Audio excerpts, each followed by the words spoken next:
জি, প্রথমে আপনি আপনার নামটা একটু বলেন প্লিজ। আমি আরিফা। আরিফা, বয়স তো 17.5। জি। শুরুর আগে আমি আপনাকে জিজ্ঞেস করেছিলাম। তো আরিফা কোথা থেকে এসেছেন আপনি? আমি শরীয়তপুর থেকে এসেছি। শরীয়তপুর থেকে। আপনি কি আমাদের এই অনুষ্ঠানটি নিয়মিত শোনেন?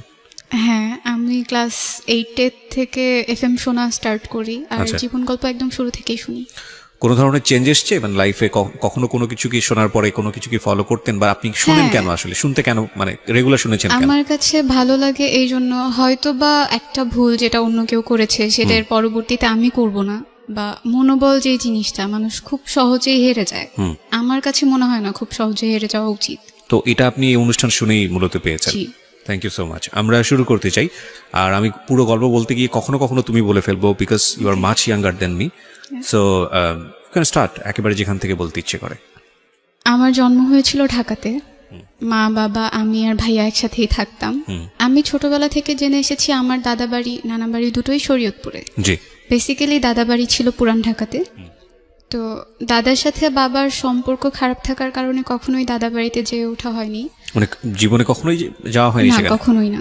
আচ্ছা, মানে এই সম্পর্কটা খারাপের পেছনের কারণটা কি ছিল? পেছনে কারণ আমি বড় হওয়ার পরে যেটা জেনেছি যে আমার দাদা আরেকটা বিয়ে করেছিলেন, যেটা আমার বাবার পছন্দ ছিল না। আচ্ছা। So, সেই জন্য সে চলে এসেছিল।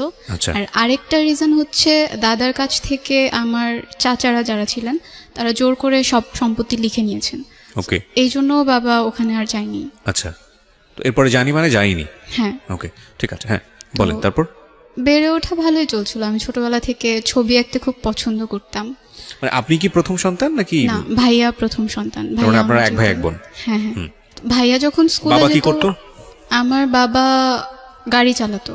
বাবার ট্যাক্সি ক্যাব ছিল, Okay. সিএনজিও ছিল, একটা নিজের? বাবা চালাতো। নিজে? হ্যাঁ, হ্যাঁ। নিজের। ওকে। চলছিল সবকিছু ভালোই। আমি ভাইয়ার সাথে স্কুলে যেতাম। আমার পড়াশোনা খুব ভালো ছিল বলে আমাকে প্লেতে না ভর্তি করে নার্সারিতে ভর্তি করা হয়। আচ্ছা। তো টিচার আমাকে ভর্তি করতে চায়নি, বলল যে এত ছোট বাচ্চা পারবে না। তো তবুও আম্মু বলছে যে নার্সারিতে ভর্তি করেন, যদি সে না পারে তাকে নিচের ক্লাসে নামাই দিন। আমার নানা ভাইয়ের খুব ইচ্ছে ছিল আমাকে মাদ্রাসায় পড়ানোর। যখন আমি ক্লাস 1-এ উঠি তখন আমাকে একটা মাদ্রাসায় ভর্তি করে দেওয়া হয়, সেটাও ঢাকাতেই। সেখানেও পড়াশোনা খুব ভালো ছিল। আমি ক্লাস 5 পর্যন্ত মাদ্রাসাতেই পড়ি। ক্লাস 5 পর্যন্ত সব কিছু ঠিক ছিল, কিন্তু আমার বাবা প্রায় সময় অসুস্থ থাকতেন, যে কারণে আমাদের ফিনান্সিয়াল সাপোর্ট দেওয়াটা তার জন্য খুব কঠিন হয়ে যেত। বাবা অসুস্থ থাকার কারণে পড়াশোনা কন্টিনিউ করতে করতেও মাঝে মধ্যে সমস্যা হতো। লাইক প্রাইভেট পড়তে পারতাম না ঠিক মতো, বা আমাদের ঠিক মতো বাসায় বাজার করা হতো না। তবুও মা হচ্ছে একটা জিনিস বলতো সবসময়, যে না খেয়ে থাকবো কিন্তু কাউকে বুঝতে দিব না যে না খেয়ে আছি। So, তাতে হয়তো বা আত্মসম্মান বোধটা থাকে। যখন আমি ক্লাস 7-এ উঠলাম তখন আমার বাবা অনেক বেশি অসুস্থ হয়ে যান। সে বেড রেস্টে ছিল, বিছানা থেকে উঠতে পারতো না। তো বাবা অসুস্থ হয়ে যাওয়ার পরে আম্মু ডিসাইড করে যে আম্মুকে কিছু একটা করতে হবে, আমাদের পড়াশোনাও কন্টিনিউ করাতে হবে। এই জন্য আম্মু সিদ্ধান্ত নেয় যে সে বাংলাদেশের বাইরে চলে যাবে।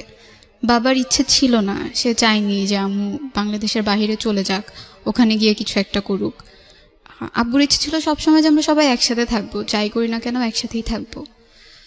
এরপর আম্মু বাবার বিরুদ্ধে গিয়েই তার পাসপোর্ট করে, ভিসার জন্য অ্যাপ্লাই করে, আর একটা সময় হয়েও যায়। তো আমার নানা মারা যায় 2012-এ আগস্টে। তো তখন আম্মুর প্রায় যাওয়ার ডেট চলে আসছে। কোথায়, কোন দেশে? জর্ডানে। জর্ডানে? হ্যাঁ। তখন তুমি ক্লাস 7-এ পড়ো? হ্যাঁ, আমি তখন ক্লাস 7-এ পড়ি। 2012-এর সেপ্টেম্বরের 17 তারিখে আম্মু বাংলাদেশ থেকে চলে যায়। এটা তোমার বাবার একেবারে অনুমতি? হ্যাঁ, কোনো বাবার ইচ্ছে ছিল না। কি পেশায় যায় উনি তখন? Home servant. Home servant. কত সালের কথা বলছো? 2012। 2012। এই বিষয়গুলো একটু খেয়াল রাখবেন। হ্যাঁ। তো যখন বাবা আম্মুকে যেতে দিতে চায়নি, তো আমরা যখন এখানে ছিলাম আম্মু তো ওখানে ছিল, মানে সে একটু খাপছাড়া ভাবে রয়ে গেছিলো। সকালে কখন উঠছি, আমি স্কুলে যাচ্ছি কিনা, আমার পড়াশোনা ঠিক মতো হচ্ছে কিনা, এগুলো সে খুব একটা কেয়ার করতো না।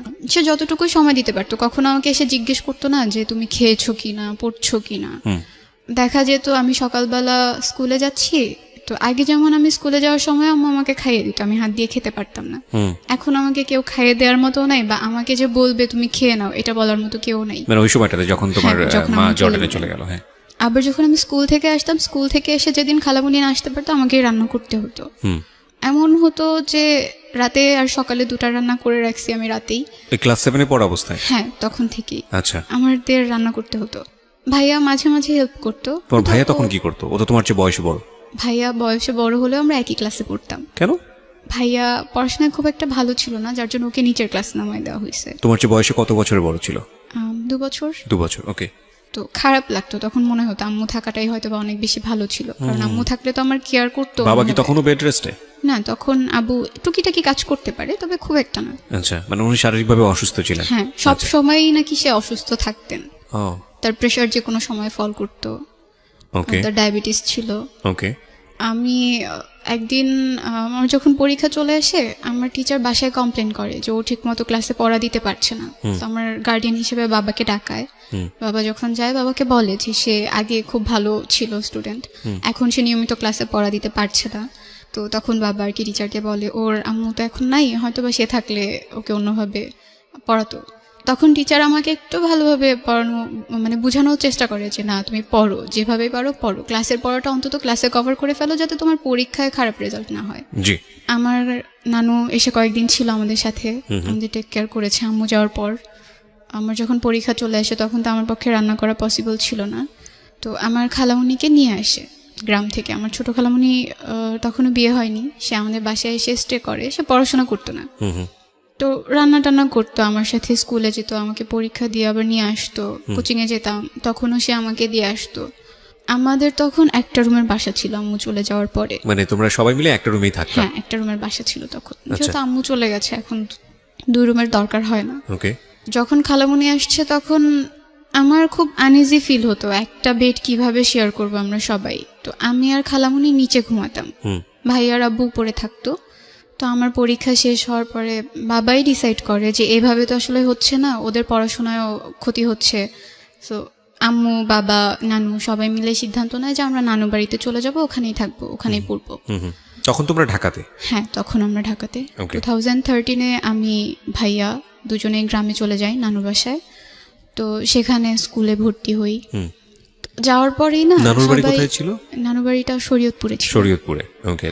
তো শরীয়তপুরে যাওয়ার পরে ওখানকার একটা স্কুলে ভর্তি হই। স্কুলে অনেক পরিচিত মানুষ ছিল, আশেপাশের যত কাজিনরা ছিল ওরাও পড়তো। তো ওখানে যাওয়ার পরে একটা একটা করে সবাই ছড়াতে থাকে, ওর মা তো বিদেশে থাকে। আমি এই ব্যাপারগুলো সবসময় হাইড করে আসতাম না, আমি কাউকে বলবো না যে আমার মা বাইরে থাকে। আমি কেন তোমার এই পারসেপশনটা কেন? না, আমার কাছে খারাপ লাগতো বলতে যে আমার মা আমার সাথে থাকেন না, সে বাইরে থাকেন।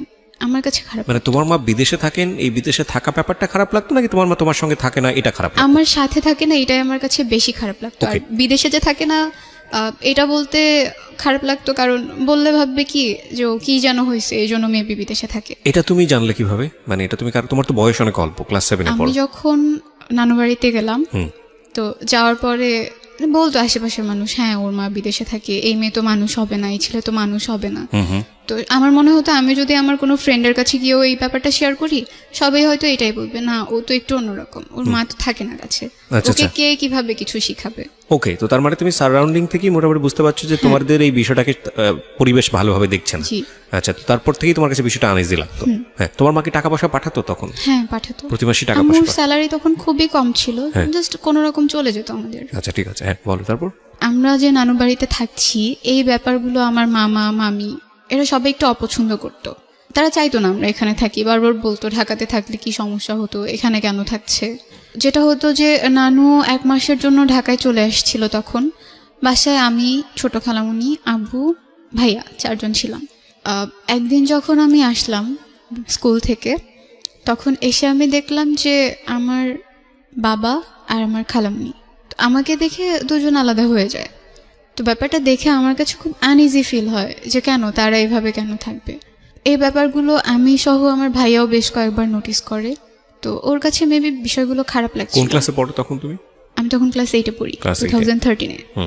তো এই বিষয়গুলো যে খারাপ লাগতো, এগুলো কি মানে কারোর সাথে তোমরা আলোচনা করতে যে এটা নিয়ে বাবাকে কিছু বলা উচিত বা বাবাকে সরাসরি কিছু বলা উচিত? না, আমি বাবাকে যথেষ্ট ভয় পেতাম, বলতে পারতাম। তোমার ভাইয়ার সাথে তোমার সম্পর্ক কেমন ছিল? তখন পর্যন্ত ভালো ছিল। তো তোমরা দুজন মিলে কি ডিসকাস করতে যে এই বিষয়টা আমাদের ভালো লাগছে না, সুতরাং একটু বলা উচিত? আমি দেখলে আমি কখনো ওর কাছে বলতাম না। ওকে, আর ও দেখলে আমাকে কখনো বলতো না, এগুলো আসলে পরে জানা হয়েছে যে না ও ঠিক আছে। এগুলো নোটিস করছে। ঠিক আছে, বুঝতে পারছি, দুজনেই সেপারেটলি আলাদা আলাদা ভাবে বিষয়গুলো নোটিস করছো। হ্যাঁ, তোমার মায়ের সাথে তোমাদের সম্পর্ক কথা হতো ওই সময়টাতে, রেগুলার ফোনে কথা হতো? আম্মু তোমার প্রতিদিন আম্মুকে call বলতা দিত। বিষয়গুলো যে আম্মু না, এরকম তখন হচ্ছে? পর্যন্ত আম্মুকে কিছু বলিনি। তো তোমাদের তো বলতে কেউ না করেনি, তোমরা বলনি কেন? ভয় লাগতো হয়তো বা এটা নিয়ে কোনো একটা ঝামেলা ঝামেলা হবে। তৈরি হবে। ওকে, ভাইয়া রাগ করে বাসা থেকে চলে যায়, 7 মাসের জন্য চলে যায়। আমরা তাকে কি নিয়ে খুঁজে রাগ পাই করে? না। কি নিয়ে রাগ করে? এই ব্যাপারগুলো সে দেখতো, তার কাছে খুব খারাপ লাগতো। সে তো আমার চাইতে 2 বছরের বড়, একটু হলেও বুঝে আমার চাইতে। আচ্ছা, আমরা তাকে অনেক খুঁজেছি, পাইনি। না তোমার ভাই যে 7 মাসের জন্য গেল, সে কি তার মার সঙ্গে যোগাযোগ করতো ওই না, সময়টাতে? কারোর সাথে যোগাযোগ করতো না সেই সময়টাতে। তো আম্মুকে যখন ভাইয়ার কথাটা বলা হয়, আম্মুকে প্রায় 1 মাসের মতো হাইড করা হয়। আম্মু যখন কল দিয়ে বলতো যে ভাইয়াকে দেওয়ার কথা, তো আমরা দিতে পারতাম না, কারণ ভাইয়া তো ছিল না। বলা হতো যে না এখানে গেছে ওখানে গেছে। তো আম্মুকে যখন বলা হলো যে ভাইয়া নাই, সে প্রচন্ড কান্না করে। তো বারবার জানতে চাচ্ছিল কেন সে চলে গেছে, কারণ কি ছিল। সে বারবার নানুকে প্রশ্ন করছিল যে কেন চলে গেল, আমি তো তাকে কোনো কিছুর অভাব দেইনি, তো কেন সে গেল। কারো কাছে আসলে কোনো রিজন ছিল না। আমি তখন পর্যন্ত আম্মুকে বলতে পারছিলাম না যে হয়তো বা এই ব্যাপারগুলো ওর কাছে খারাপ লাগছিল, এজন্য ও চলে গেছে। তো আমি আমার পড়াশোনাটা তখন পর্যন্ত কন্টিনিউ করছি। এর মাঝখানে আমার খালামুনি, ছোট খালামুনির বিয়ে ঠিক হয়। তুমি তখন ক্লাস 8-এ? হ্যাঁ, আমি তখনও ক্লাস 8-এ পড়ি। ওকে, বিয়ে ঠিক হওয়ার পরে তার বিয়েটা ভালোভাবে মিটে গেল, সবাই ছিল। তো খালামুনির বিয়েতে আমার মামাকে কিছুটা ঋণ করতে হয়, মানে সব মিলে পরিবারের অবস্থাটাও তখন খুব একটা ভালো ছিল না। এরপর আমি জেএসসি পরীক্ষা যখন দিব, রেজিস্ট্রেশন করা শেষ, সেই মুহূর্তে একদিন রাতে প্রায় 12টার পর আমাদের কাছে একটা কল আসে। তো নানুর ফোনে কলটা আসে। কল আসার পর নানু রিসিভ করে দেখে যে ভাইয়া কথা বলতেছে। ওকে, মানে ওর ভয়েসটা তো চিনতো। তো কথা বলার পর নানু হুট করে ভয় পেয়ে আমার কাছে কল দিয়ে দিছে যে এতদিন পরে সে কোত্থেকে কল দিল, কিভাবে আসলো। তো ভাইয়া আমার সাথে কথা বলতেছে, মানে তার বিহেভটা পুরো চেঞ্জ হয়ে গেছে। লাইক আগে সবাই ওকে খুব ভদ্র বলতো, আমি খুব বদমেজাজি ছিলাম, এই জন্য আমাকে কেউ খুব একটা পছন্দ করতো না, বাট ভাইয়াকে সবাই অনেক বেশি ভালোবাসতো। তো এখন ওর সাথে যখন আমি ফোনে কথা বলছিলাম, আমার কাছে মনে হচ্ছে সবকিছু কেমন যেন চেঞ্জ, ওর কথাবার্তা, আচরণ। আর সে আমাকে তখন একটা কথা বলছিল যে আমি এখন সিগারেট খাচ্ছি। এই হ্যাবিটটা তার কখনোই ছিল না। এটা বলার পরে আমি ফোনটা কেটে দিছি ভয়ে, যে এটা কি আসলে আমার ভাই, সে তো আমার সাথে এই ধরনের কথা কখনো বলে নাই। ভয় পেয়ে কেটে দেওয়ার পরে নানু আমাকে জিজ্ঞেস করলো কি হয়েছে। তো আমি বললাম যে ও আমাকে বলতেছে ও সিগারেট খাচ্ছে। এটা বলার পরে সে আবার কল দেয়, কল দিয়ে কথা বলে। তো নানু তখন জিজ্ঞেস করে আব্বুর কাছে কল দিচ্ছে কিনা বা আম্মুর সাথে কথা হয়েছে কিনা। তো তখন ও বললো যে আম্মুর তো নাম্বার নাই আমার কাছে, বাট আব্বুর সাথে কথা হয়েছে। আব্বু বলছে যে কালকে আব্বুর ওখানে যেতে, আমি কালকে ওখানে যাব। তো ও আসলো। কয়েকদিন সে ঢাকাতে ছিল, আমার মেজো খালামুনির ওখানে ছিল। তারপর তাকে শরীয়তপুরে নিয়ে আসা হয়। তখনও সবকিছু ভালোই চলছে। আমার না কিন্তু তোমরা পরীক্ষা- জিজ্ঞেস করলে না তুমি কোথায় ছিলা হ্যাঁ, এতদিন জিজ্ঞেস যাবত, করছে। কি কেন সে- সিগারেট খেয়েছো, কি প্রবলেম, কি হচ্ছে? সে বলতো যে তার কাছে ভালো লাগেনি, তার পড়াশোনা ভালো লাগতো না, এই জন্য সে চলে গিয়েছিল। আচ্ছা। এক্স্যাক্ট রিজনটা সে তখন পর্যন্ত বলেনি কাউকে। ওকে, কারণ বাসায় আসার পরে সে জানে যে এখন পর্যন্ত সবকিছু ঠিকঠাক, ওই ব্যাপারগুলো এখন পর্যন্ত কেউ জানে না, এজন্য সেও বিষয়টা এড়িয়ে যায়। তো আবার যখন পরীক্ষা কাছে আসে, আমার মামারা সবাই একদিন বাড়িতে আসে। আসার পরে আমি শুনছি যে আমাকে দূরে রেখে তারা সবাই কিছু একটা নিয়ে ডিসকাস করছে, আমাকে ব্যাপারগুলো জানতে দিচ্ছে না। আমার পরীক্ষা যখন চলে আসছে তার 2 দিন আগে আমি ঘুমিয়ে পড়ছি। আমি তখন ছোট খালামুনির সাথেই ঘুমাই। আমি আর খালামুনি ঘুমানোর পরে রাত 2টা বাজে আমার ঘুম ভেঙে যায়। আমি প্রচুর এফএম শুনতাম, মিডনাইট পর্যন্ত এফএম শুনতাম। তো শুনতে শুনতে ঘুমায় পড়তাম। সেদিন এফএমটা শোনা হয়নি, মামারা সবাই বাসায় ছিল, এই জন্য 2টা বাজে যখন আমার ঘুম ভেঙে যায়, আমি তখন বাইরে খুব শাউট শুনতে পারি যে সবাই খুব চিল্লাচিল্লি করছে আর বলছিল আমার নাম নিয়ে যে ওকে তো এখানে রাখা যাবে না, ওকে এখানে রাখলে আমরা কেউ এই বাড়িতে আসবো না। আমার বড় মামিও বলছিল যে ও কেন এখানে থাকবে, এত কিছুর পরেও আপনি ওকে এখানে রাখতে চান। এগুলো আমার নানুকে বলার পরে নানু জাস্ট বলছিল যে আমি ওকে ফেলতে পারবো না, আমি ওকে কোথায় রাখবো, ও কার কাছে গিয়ে থাকবে, আমি ওকে আমার সাথেই রাখবো। যখন আমি এই কথাগুলো শুনছিলাম আমার কিছু খুব খারাপ লাগছিল। আমি জানতে চাচ্ছিলাম যে কি এমন হয়েছে যার কারণে তারা আমাকে এই কথাগুলো বলতেছে যে আমাকে এখানে রাখবে না। পরীক্ষার আগের দিন রাতে আবার শুনতে পেলাম যে আমার বাবার সাথে আমার ছোট খালামুনির অ্যাফেয়ার ছিল। আমি যখন এই কথাগুলো শুনলাম আমার মনে হলো আমার মাথার উপর আকাশ ভেঙে পড়েছে। মানে এটা নিয়ে রাতের বেলা গন্ডগোল হচ্ছিল? হ্যাঁ, এটা নিয়ে গন্ডগোল হচ্ছিল। এটা তোমার খালামুনির বিয়ের পরে? হ্যাঁ, খালামুনির বিয়ের 3 থেকে 4 মাস পরেই। আস্তে আস্তে জানতে পারলাম যে তোমার বাবা তখন কোথায় ওই সময়? বাবা তখন ঢাকাতে। আচ্ছা, সে তখন ঢাকাতেই ছিল, ঢাকাতেই থাকতো। তো যখন এগুলো হয়, এই কথাগুলো যখন হচ্ছিল, তখন খালামণি নানুর বাসায় ছিল, তার হাজবেন্ডের সাথে তার তখন ঝামেলা চলছিল। এই ব্যাপারগুলো নাকি আরও প্রায় 2 মাস আগে থেকে কথাবার্তা হচ্ছিল, কিন্তু এইভাবে না। তখন পর্যন্ত খুব একটা কেউ জানতো না। বড় মামার বাসায় নাকি ছোট খালামণির হাজবেন্ড বেড়াতে চায়, সেখানে গিয়ে সে মামা আর মামির সাথে এই কথাগুলো শেয়ার করে যে এরকম এরকম একটা কিছু হয়েছে। যখন আমাকে এগুলো বলা হয়, আমাকে একদম আমার নানু সামনাসামনি বলছিল যে তোর বাবাকে আমরা এত ভালো জানতাম, তোর বাবা এই কাজটা কিভাবে করলো। আমি তখন পড়ছিলাম, আমার পরীক্ষা পরের দিন। আমার কাছে প্রচণ্ড খারাপ লাগছিল, আর আমি বিশ্বাস করতে পারছিলাম না যে আমার বাবা এমন কিছু একটা করতে পারে। আর এখন যে এই ব্যাপারটা অনেক দূর এগিয়ে গেছে, যেখানে আমার আম্মু আমার খালামণিকে অনেক বেশি আদর করতো, তার জামা কাপড় থেকে শুরু করে এভরিথিং আম্মুই দিত। আমার পরীক্ষার আগের দিন পর্যন্ত তো এগুলো ঠিক আছে, আম্মুর সাথে আমার তখন পর্যন্ত কথা হয়নি। আমি যে আম্মুকে ফোন দিয়ে বলবো যে মা এগুলো এগুলো তো ঘটছে, তুমি কি কিছু জানো কি না, সেই সুযোগটাও আমি পাইনি।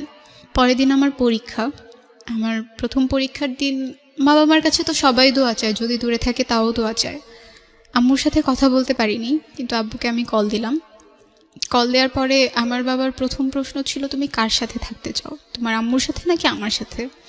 তো আমার আসলে অনেক খারাপ লাগে, আমি তো দোয়া চাওয়ার জন্য আব্বুর কাছে কল দিছিলাম। এইরকম কোনো একটা প্রশ্ন আমি আশা করিনি। আমি তখন কিছু বলিনি, কলটা কেটে দিছি। কেটে দেওয়ার পরে পরীক্ষা দিতে গেলাম। এক্সাম হলে গিয়ে আমি লিখতে পারছি না, মানে আমার বারবার মনে হচ্ছে এসব কি হচ্ছে আমার চারপাশটায়। সব কিছু তো খুব ভালো ছিল, গোছানো ছিল, এগুলো কেন হচ্ছে? আমার বাংলা পরীক্ষাটা খুব খারাপ হয়। তো পরীক্ষা যখন দিয়ে আসছিলাম, আমি তো খুব কান্না করছিলাম। আমার 2টা খুব ক্লোজ ফ্রেন্ড ছিল স্কুলে, তো ওরা আমাকে জিজ্ঞেস করে কি হয়েছে, কান্না কেন করতেছি, সব কিছু তো ঠিক ছিল, হঠাৎ করে কি হলো? তো আমি তখন শুধু এইটুকু বলছিলাম যে আমার মামারা চায় না আমি আর নানু বাড়িতে থাকি, কিন্তু আমি এখান থেকে গিয়ে কোথায় থাকবো, আমার তো Okay. কারোর সাথে থাকার মতো জায়গা নেই। তো বলতেছে কেন, আঙ্কেল আসছে না, আঙ্কেলের কাছে গিয়ে থাক, তোর তো এটা আরও ভালো একটা অপশন, ঢাকায় গিয়ে পড়তে পারবি, আবার সব কিছু আগের মতো হয়ে যাবে। তো আমি বললাম যে না, এটা পসিবল না, যেহেতু এখানে থাকা স্টার্ট করছি, আমি চাই এখান থেকে পড়াশোনাটা কন্টিনিউ করতে। আর নানু যতটা আদর করে এতটা আদর কেউ আমাকে করবে না। আমি পরীক্ষা দিয়ে বাসায় আসার পরে তখন এই ব্যাপারগুলো নিয়ে গন্ডগোল হচ্ছে। তো নানু তখন মামাদেরকে বলল যে ওকে যদি তোরা এখানে না রাখিস, আমিও এখানে থাকবো না। আর তোর যদি ইচ্ছা হয়, আমার বড় মামাকে বলছে যে তোর যদি ইচ্ছে হয় তুই আমাকে খাবারের কোনো টাকা টুকা দিস না, আমার লাগবে না, আমি এভাবেই চলতে পারবো, যা আসে জমি থেকে সেটা দিয়ে চলতে পারবো। তো নানুর সাপোর্টটা আমার মনে হয় তখন সবচেয়ে বেশি কাজে লেগেছে মেন্টালি স্ট্রং থাকার জন্য। আম্মুর সাথে আমি ব্যাপারটা প্রথম শেয়ার করি আমার বাংলা পরীক্ষা শেষ হওয়ার পরে। আম্মু নাকি এই ব্যাপারগুলো শুনেছে, যখন থেকে কথা হচ্ছে তখন থেকেই শুনেছে, কিন্তু সে আমাকে কিছু বুঝতে দেয়নি। আর এটা নিয়ে বাবার সাথেও তার খুব ঝামেলা হয়েছে। যেটা হতো যে এই ব্যাপারের পরে বাবা আমাকে ফোন দিত না, আমি বাবার সাথে কথা না বলে থাকতে পারতাম না। আমি নিজের থেকেই তাকে দিনে 4 থেকে 5 বার কল দিতাম, কিন্তু সে রেসপন্স করতো না। কল রিসিভ করলেও বলতো যে আমি এখন ব্যস্ত আছি, পরে কথা বলি। এরপর আমি ক্লাস 9-এ ভর্তি হলাম, জেএসসি রেজাল্ট পাবলিশড হলো। রেজাল্ট খুব একটা ভালো হয়নি, তবুও আম্মু কোনো রকম খুশি ছিল। আর তখন থেকে আসলে স্টার্ট হয় আমার উপর সবার যে একটা প্রেশার। আমি কারো বাসায় গেলেই প্রথম প্রশ্ন হতো, তুই কিছু জানতি না, তুই কি কিছু দেখিস নাই, এগুলো যে ঘটছে একদিনেই ঘটে গেল, তোর কি কখনো চোখে পড়ে নাই? তখন কিছু বলার ছিল না আমার, আমি ওখান থেকে চলে আসতাম। এরপর থেকে আশেপাশের মানুষগুলোর সাথে আমি কথা বলা খুব কমিয়ে দিই, কারো বাসায় যেতাম না, সবাইকে অ্যাভয়েড করা স্টার্ট করে দিই যে না, আমি আমার মতো করে থাকবো, কাউকে লাগবে না। যখন ক্লাস 9-এ ভর্তি হলাম, ক্লাসে পারফরমেন্স ভালো থাকার কারণে টিচাররা আমাকে খুব আদর করতো, সবাই চিনতো। একদিন তখন ফেব্রুয়ারি ছিল, আমি করিডোরে দাঁড়ানো ছিলাম স্কুলে, আমার একটা ফ্রেন্ড আমার সাথে ছিল। তো আমাদের স্কুলে কলেজও আছে। তো হঠাৎ করে কলেজের ভাইয়েরা যখন যাচ্ছিল, আমার একটা ফ্রেন্ড বলছিল, একটা ছেলেকে দেখিয়ে বলছিল যে এই ছেলেটা তো খুব সুন্দর, আমার খুব ইচ্ছে করে এর সাথে প্রেম করতে, যদি আমাকে বলতো আমি এক পায়ে রাজি হয়ে যেতাম। তো আমি হেসে দিচ্ছি, আমি কিছু বলিনি। সে ছেলেটা এতটাও সুন্দর না যে তার সাথে প্রেম করতে হবে। তো এই কথাটা বলার পরে সে আমাকে বলছে যে তুমি জাস্ট ওর সাথে ফ্রেন্ডশিপ করে দেখাও। তো বলছি আমি যদি এখন হুট করে গিয়ে তাকে বলি যে ভাই আমি আপনার সাথে ফ্রেন্ডশিপ করবো, সে তো আমাকে একটা চর দিয়ে দিবে, পিচ্চি মেয়ে কোত্থেকে আসছে ফ্রেন্ডশিপ করতে। এটা বলার পরে সে বলতেছে আমি তোমাকে ফোন নাম্বার কালেক্ট করে দিব এনিহাও, বাট তোমার ওর সাথে ফ্রেন্ডশিপ করে দেখাতে হবে, যদি তুমি না পারো তুমি স্কুলে আসবে না। লাইক একটা চ্যালেঞ্জের মতো হয়ে গেছে। তো আমি বললাম ওকে ফাইন, তুমি যদি আমাকে নাম্বার কালেক্ট করে দিতে পারো আমি দেখবো বাকিটা কিভাবে কি করা যায়। তখন পর্যন্ত আমার কোনো পার্সোনাল ফোন ছিল না।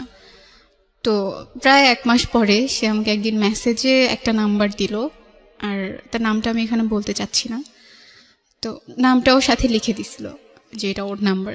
তো আমি ওকে জিজ্ঞেস করলাম কিভাবে কালেক্ট করছো, বললো যে আমার একটা ফ্রেন্ড আছে তার কাছ থেকে কালেক্ট করে দিছি। কোন ক্লাসে পড়ো তখন তুমি? তখন আমি ক্লাস 9-এ। ক্লাস 9-এ পড়ো। তোমার ভাই কি তোমার সঙ্গে থাকে? না, ভাইয়া তখন ঢাকাতে থাকতো ঢাকাতে আব্বুর সাথে। বাবার সঙ্গে থাকতো? হ্যাঁ। তুমি থাকতো তোমার নানুর সঙ্গে? হ্যাঁ। আচ্ছা। তো আমি সেদিন রাতেই একটা মেসেজ দিই। মেসেজ ওই দেওয়ার ছেলেটাকে? পরে হ্যাঁ, ছেলেটাকে মেসেজ দিই। ছেলেটা কি তোমার তোমাদের স্কুলের কলেজ সেকশনে পড়তো? হ্যাঁ হ্যাঁ। ওকে। সে তখন ইন্টারমিডিয়েট ফার্স্ট ইয়ারে পড়তো। তুমি তখন ক্লাস 9-এ? হ্যাঁ। হুম। তো মেসেজ দেওয়ার পরে সে রিপ্লাই দেয়, সাথে সাথেই রিপ্লাই দেয়, জিজ্ঞেস করে কে। তো আমি আমার পরিচয়টা গোপন রেখেই তার সাথে কথা বলছিলাম। জি। আমি যখন তাকে মেসেজ দিছি তখন আমি আমার ফ্রেন্ডকে বললাম যে আমি তো তাকে মেসেজ দিছি, সে রিপ্লাই দিছে। তার আগে তুমি আমাকে একটু বলো, সেটা হচ্ছে যে আমি এখান থেকে আবার শুনবো তোমার কাছে, কিন্তু এটা নিয়ে তোমার বাবার সঙ্গে তোমার যোগাযোগ হতো, তোমার বাবা বিষয়টাকে ডিনাই করতো, মানে তোমার সঙ্গে কথা বলতে চাইতো না। বিষয়টা কিরকম ছিল যে বাবা তোমাকে যে প্রশ্নটা করেছিল যে তুমি কার সঙ্গে থাকবা, বাবার সঙ্গে থাকবা নাকি ওখানে থাকবা, সেটার সিদ্ধান্ত আসলে এসে পায়নি, বা তুমি বাবার সঙ্গে থাকছো না এই কারণে বাবা তোমার উপর রাগ করেছিল, বিষয়টা কিরকম? না, বিষয়টা এমন না। বাবা আসলে চাইতোই না, সে আমাদেরকে দূরে সরাতে চাচ্ছিল আস্তে আস্তে। সে চাচ্ছিল তার মতো করে আলাদা থাকতে। আচ্ছা। আর আম্মুও চাইতো না যে আমি বাবার সাথে কথা বলি, বাবার সাথে সম্পর্ক রাখি। আর ভাইয়া থাকতো, ওর তো ঢাকায় থেকে আবার পড়াশোনা করা স্টার্ট করে দিছে, ওর ওখানে থাকার মতো খুব একটা জায়গা ছিল না। তো এই জন্য ও বাবার সাথে থেকেই পড়াশোনাটা করতো। তুমি এই ঘটনা ঘটার পরে মার সঙ্গে কি এই বিষয়গুলো নিয়ে কথাবার্তা হলো? মা কি তোমাকে কিছু জিজ্ঞেস করেছিল বিষয়গুলো নিয়ে? আম্মু আমাকে কিছু জিজ্ঞেস করেনি। আমি যখন পরীক্ষা দিয়ে আসার পর আম্মুর সাথে কথা বললাম, আমার খুব মন খারাপ ছিল। হ্যাঁ। পরীক্ষা তো ভালো হয়নি, হ্যাঁ। তার উপর বাসায় এত কথা হচ্ছে। তো আম্মুকে আমি বললাম যে মা, আমার পরীক্ষা ভালো হয়নি। জিজ্ঞেস করলো কেন। আমি বললাম বাসায় এরকম এরকম কথা হচ্ছে, তারা আমাকে এখানে রাখতে চাচ্ছে না, কারণটাও বললাম। তো বলতেছে আচ্ছা ঠিক আছে, তুমি কয়েকদিন থাকো, পরীক্ষাটা দাও, তারপর দেখা যাবে কি হয়। তো ওই ছেলেটাকে আমি যখন মেসেজ দিই তখন আমি আমার ফ্রেন্ডকে সাথে সাথে ইনফর্ম করলাম যে আমি তো ওকে মেসেজ দিছি। আমার ফ্রেন্ড যার কাছ থেকে ফোন নাম্বারটা এনে দিছে তাকে সাথে সাথে বলে দিছে যে তাকে তো মেসেজ দিছে, সে তো রিপ্লাই দিছে। এটা বলার পরে সেই ছেলেটা আবার এই ছেলেটাকে নক করে মেসেজে যে তুমি কার সাথে কথা বলতেছো মেসেজে, আমি কিন্তু জানি। তো তখন আর কি তাকে জিজ্ঞেস করে নাম বলো, কার সাথে কথা বলতেছি, কে আমাকে মেসেজ করছে, তার অ্যাড্রেস দাও। তো আমি একটা মিথ্যা অ্যাড্রেস দিয়েই তো পরিচয়টা স্টার্ট করি। সে সেই অ্যাড্রেসটাই বলে, সেও জানতো না আসলে আমি কে। তো আমার হচ্ছে জাস্ট ফ্রেন্ডশিপ করাটা একটা ইস্যু ছিল, আর কিছু ছিল না। আমি ফ্রেন্ডশিপ করার পর তার সাথে কথা বলা বন্ধ করে দিব, এরকম কিছু একটা প্ল্যান ছিল। তোমাদের যে ফ্রেন্ডশিপের জায়গা থেকে আমি আবারও ফিরি, কিন্তু তার আগে আমাকে একটু বলো, তোমাদের বাবার সাথে মার যে দূরত্ব বা সেপারেট হয়ে যাওয়ার যে ব্যাপারটা, সেখানে যেই ব্যক্তিটি মানে তোমার আন্টি, তো সেখানে ওনার যে 3 মাস পরে যে প্রবলেমটা হলো বিয়ের পরে, ওনার অবস্থা কি দাঁড়ালো ওই ঘটনার পরে? উনি তখন নানুর বাসাতেই থাকতো, আমাদের সাথেই থাকতো, কিন্তু আমি খালামুনির সাথে কথা বলতাম না। কথা বলতে না তুমি? উনি ওই বাসাতে থাকতো কেন? ওনার শ্বশুর বাড়ি কি সমস্যা হচ্ছিল ওখানে ওনাদের থাকতে? তো তখন ডিভোর্স হয়ে গেছে। ও ডিভোর্স হয়ে যায় তখন এই ঘটনার প্রেক্ষাপটে? ডিভোর্স হয়ে যায়। তো সে মেসেজ করতো, দেন আমি তাকে বললাম যে আমি তার সাথে ফ্রেন্ডশিপ করতে চাই। এটা করার পরে বললো ওকে ফাইন, প্রবলেম নাই। তো আমি যখন স্কুলে যেতাম দেখা গেছে আগে তো তাকে আমরা ওভাবে কোনো কিছু বলতাম না, এখন যখন ফ্রেন্ডরা একসাথে হচ্ছি, কিছু একটা বলছি বা তাকে দেখে হাসছি, এই ব্যাপারগুলো সে বুঝতে পারতো। আর তখন সে ধরে নিছে যে হ্যাঁ, এই সার্কেলটার মধ্যে থেকে কেউ একজন হচ্ছে আমি। তো একদিন আমি বিকেলে গিয়ে তাকে কল দিলাম, তখন মাত্র 1 সপ্তাহের মতো তার সাথে আমার কথা হয়েছে। কল দেওয়ার পরে সে বলতেছে আমি তো আপনাকে চিনি। বললাম বলেন আমি কে? বলছে না আমি আপনাকে চিনি, কালকে স্কুলে যান তখন বলবো যে আপনি কে। আমরা যখন স্কুলে গেলাম যেটা হতো যে ক্লাস শুরু হওয়ার আগ পর্যন্ত রুমের সামনে দাঁড়িয়ে দাঁড়িয়ে গল্প করতাম, আর আমাদের ক্লাসের সামনে দিয়ে তাদের ক্লাসে তাদের যেতে হতো। আর সে যখন ওখান দিয়ে যাচ্ছিল হঠাৎ করে আমাদের দিকে খুব রাগী একটা ভঙ্গিতে তাকালো, মানে সে বুঝালো যে হ্যাঁ সে আমাকে চিনে। তো আমরা কিছু বলিনি, সবাই একরকম করেই হাসছি। এরপর আবার বাসায় আসলাম, দেন আমি তাকে বললাম আপনি তো আমাকে খুঁজে বের করতে পারলেন না। তো এটা বলার পরে সে বলতেছে আচ্ছা ঠিক আছে, আমি তো খুঁজে বের করতে পারিনি, আমি ব্যর্থ। আপনি একটা কাজ করবেন, কালকে যখন স্কুলে যাবেন স্কুলের মেইন গেটের সামনে ব্লু বল পেন হাতে দাঁড়ায় থাকবেন। তো স্কুলে যাওয়ার পরে আমি আমার ফ্রেন্ডদের সাথে ব্যাপারটা শেয়ার করি। তো হুট করে আমার একটা ফ্রেন্ড বলে ওঠে আমরা সবাই ব্লু বল পেন হাতে দাঁড়ায় থাকবো, সো দেখবো সে কিভাবে খুঁজে বের করতে পারে। স্কুল গেটে গেলাম, সেখানে সবাই একটা করে ব্লু বল পেন হাতে দাঁড়ায় আছি। তো সে আর তার সাথে তার একটা ফ্রেন্ড ছিল, দুজন এসে মানে হতভম্ব হয়ে যায়, সবার হাতে ব্লু বল পেন, কোনটা আসলে ওই মেয়েটা। তো এটা ভেবে তারা আর কি চলে যায়, একটু লজ্জাও পায় যে আসলে খুঁজে বের করতে পারেনি। তো চলে যাওয়ার পরে বাসায় গিয়ে সে আমাকে জিজ্ঞেস করে যে আপনি এবার আপনার পরিচয়টা দিতে পারেন। তো আমি আমার নাম বললাম, আমার ডাকনাম হচ্ছে মিম, বাসা আমাকে সবাই মিম ডাকে। বাসা কোথায় সেটাও জিজ্ঞেস করে, তো আমি নানু বাসার অ্যাড্রেসটা দিই। আসলে পরিচয় দিয়ে জানতে পারি সে আমার কাজিনের ফ্রেন্ড, তারা একসাথে স্কুলে পড়াশোনা করে আসছে আর খুব ভালো ফ্রেন্ড। এটা জানার পরে সে আমার কাজিনকে জিজ্ঞেস করে এই নামের কি তোদের ওখানে কোনো মেয়ে আছে? বললো হ্যাঁ আছে তো। তো সে যেটা করে আমার নানু বাসার কাছে এসে আমাকে একটা মেসেজ দেয় যে আপনি একটু বের হন। আমার নানু বাসার কাছেই নদী ছিল, তো আমাকে বললো নদীর ওখানে যেতে। আমি আমার একটা মামাতো বোনকে নিয়ে ওখানে যাই, আমার ওই বোনটার সাথে আমি সব কিছু শেয়ার করতাম। তো ওকে নিয়ে ওখানে যাওয়ার পরে আমি ভাবছি মেবি সামনের দিকে একটা রাস্তা আছে সেখান দিয়ে আসবে, তারা যে অলরেডি এসে পড়ছে এটা আমি জানতাম না। আমি দাঁড়ায় ছিলাম, সে আমার পেছনে দাঁড়ায় আমাকে ফোনে কল দিছে। তখন পর্যন্ত নানুর ফোনটা আমি ইউজ করি, তো ফোনে কল দেওয়ার পরে আমি কলটা কেটে সামনের দিকে তাকায় আছি, হ্যাঁ আসবে তো ওই দিক থেকে আসবে। তো সে যখন আমাকে ডাক দিল পেছন থেকে, আমি ঘুরে দেখি সে, আমি অবাক হয়ে গেছি। পরে ওখান থেকে চলে আসি, তার সাথে তখনও কোনো কথা বলিনি। চলে আসার পরে অনেকবার মেসেজ দিল আরেকবার চাওয়ার জন্য। তো আসলে আমি ভয় পেতাম খুব, আমার যে চাচাতো মামারা ছিল সে যদি দেখে ফেলে বা কেউ যদি দেখে এটা নিয়ে কিছু একটা হয়ে যাবে। এমনিতেই তো বাসায় এত ঝামেলা আমাকে নিয়ে, আমাকে তারা এখানে রাখতে চাচ্ছে না। আমি ভয় পেয়ে ওখান থেকে চলে আসার পরে নানু আসলে আমাকে খাবার জন্য রাখছিল অনেকক্ষণ যাবত, আমি আসছিলাম, নানু ওখানে দাঁড়িয়েছিলাম। পরে চলে এসে খেতে বসছি, সে তো ননস্টপলি আমাকে মেসেজ দিয়েই যাচ্ছে আরেকবার যাওয়ার জন্য, আমি আর যাইনি।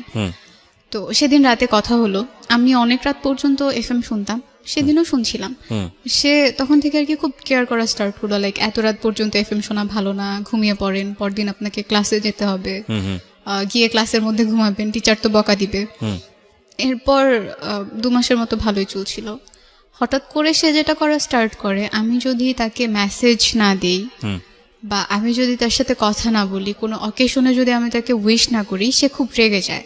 আচ্ছা, তখন 14 এপ্রিল চলে আসছে, পহেলা বৈশাখ। আমি পহেলা বৈশাখে তাকে মেসেজ করিনি, আমার মনে ছিল না। তো পরদিন সকালবেলা আমি উইশ করার পরে সে খুব রাউড বিহেভ করা স্টার্ট করলো যে কেন তাকে আমি উইশ করি নাই, আমি মেবি তাকে পছন্দ করছি না, সে যে আমার সাথে কথা বলে এটা এখন আমার কাছে বিরক্তিকর কারণ হয়ে দাঁড়াচ্ছে। আমি বললাম না এমন কিছু তো না, আমি জাস্ট এমনিতে ভুলে গেছিলাম, এই জন্য আর উইশ করা হয়নি। সেটা নিয়ে সে অনেক রাগ দেখিয়ে আমার সাথে কথা বলা অফ করে দেয়। সো আমি ব্যাপারটা মেনে নিই, আচ্ছা ঠিক আছে, কথা না বলতেছে, আমার তো এমন আহামরি কিছু না যে তার সাথে আমার কথা বলতেই হবে। এবার যেটা সে করা স্টার্ট করলো, আমি যখন স্কুলে যেতাম তার যত মেয়ে ফ্রেন্ড ছিল ক্লাসে, আমার সামনে এনে তাদের দিয়ে খুব কথা বলতো, লাইক আমরাও দাঁড়ায় আছি তারাও দাঁড়ায় আছে, আমাদের সামনে খুব কথা বলতেছে, হাসাহাসি করতেছে। বা আমি যদি আমার অফ পিরিয়ড যখন থাকতো তখন বাইরে যখন দাঁড়ায় থাকতাম, সে আমার সামনে দিয়ে যেত, তার কোনো একটা মেয়ে ফ্রেন্ডের হাত ধরে যেত। মানে সামহাউ এটা বুঝতে পারছেন যে আপনাকে নোটিস করছে কোনো না কোনো ভাবে। হ্যাঁ, নোটিস করছে, আর সে চাচ্ছে আমি একটু জেলাস ফিল করি। ওকে, কিন্তু আমি এমনটা করিনি, আমার কাছে খারাপ লাগতো না। আমি যেটা করা স্টার্ট করলাম যে আমার ক্লাসে যত ছেলে ফ্রেন্ড ছিল তাদের সাথে আমি খুব একটা কখনোই কথা বলতাম না, বাট তখন থেকে কথা বলা স্টার্ট করলাম। তার ইন্টারমিডিয়েট ফার্স্ট ইয়ার ফাইনাল পরীক্ষা যখন চলে আসে, আমি যেই সিমটা, আমার একটা সিম ছিল, নানুর ফোন থেকে মেসেজ দিলে তো জেনে যাবে বা কোনোভাবে যদি নানু জেনে যায় এই ভয়টাও পেতাম, এজন্য একটা সিম কার্ড নিয়েছিলাম। সেই সিম কার্ডটা আমি অফ করে দিই যখন সে আমার সাথে কথা বলা বন্ধ করে দেয়। এনিহাও সে আমার নানুর নাম্বারটা কালেক্ট করে, আমার নানুর ফোনে সে একটাই মেসেজ দেয়, জাস্ট আমাকে বলে ওই সিমটা ওপেন করতে। তো আমি ভাবলাম এতদিন পর মেসেজ দিল, ওকে সিমটা ওপেন করে দেখি। সিমটা ওপেন করার পর 200টা মেসেজ আসে, অনেক সরি লেখা, অনেক কিছু লেখা। তো আমি তখনও রিপ্লাই দেইনি। আচ্ছা, আমাদের গ্রুপ ক্লাসগুলো যে হতো সেগুলো তাদের কলেজ সেকশনেই হতো, তাদের ক্লাসগুলো শেষ হয়ে যাওয়ার পর আমরা ওখানে গিয়ে গ্রুপ ক্লাস করতাম। তো সেদিন তাদের প্র্যাকটিক্যাল পরীক্ষা ছিল কৃষি শিক্ষার, তারা ওখানে পরীক্ষা দিচ্ছে, আমরা যে রুমে গিয়ে ক্লাস করছি সেই রুমের বাইরেই ব্যালকনিতে তারা বসে পরীক্ষা দিচ্ছে টিচারের কাছে। তো তার পরীক্ষা শেষ হওয়ার পরে সে একদম এমন একটা জায়গায় গিয়ে দাঁড়ালো যেখান থেকে ক্লাসের বাইরে থাকলেও আমাকে দেখা যায়। আমার কাছে খারাপ লাগছিল যে কেন আমাকে এভাবে দেখছে, কেন এভাবে নোটিস করছে। আমি ওখান থেকে সরে সামনে গিয়ে বসি। তো সেদিন ক্লাসটা কন্টিনিউ করার পরে আমি আমার ফ্রেন্ডগুলোর সাথে ডিসকাস করলাম যে সে তো আমাকে এতবার সরি বলেছে, তো আমি কি তাকে রিপ্লাই দিব কিনা। তো বলতেছে আচ্ছা দাও, বাসায় গিয়ে কথা বলো, গিয়ে দেখো কি বলতে চায়। তো আমি বাসায় গিয়ে তাকে মেসেজ দেই, দেওয়ার পরে আবার সব কিছু নর্মাল হয়। সে অনেকবার সরি বলার পরে আবার কথা বলা স্টার্ট করি। আমাদের ফোনে খুব কম কথা হতো, হয়তো 2 সপ্তাহে একবার ফোনে কথা হতো, বেশিরভাগ সময়টা মেসেজে কথা বলতাম।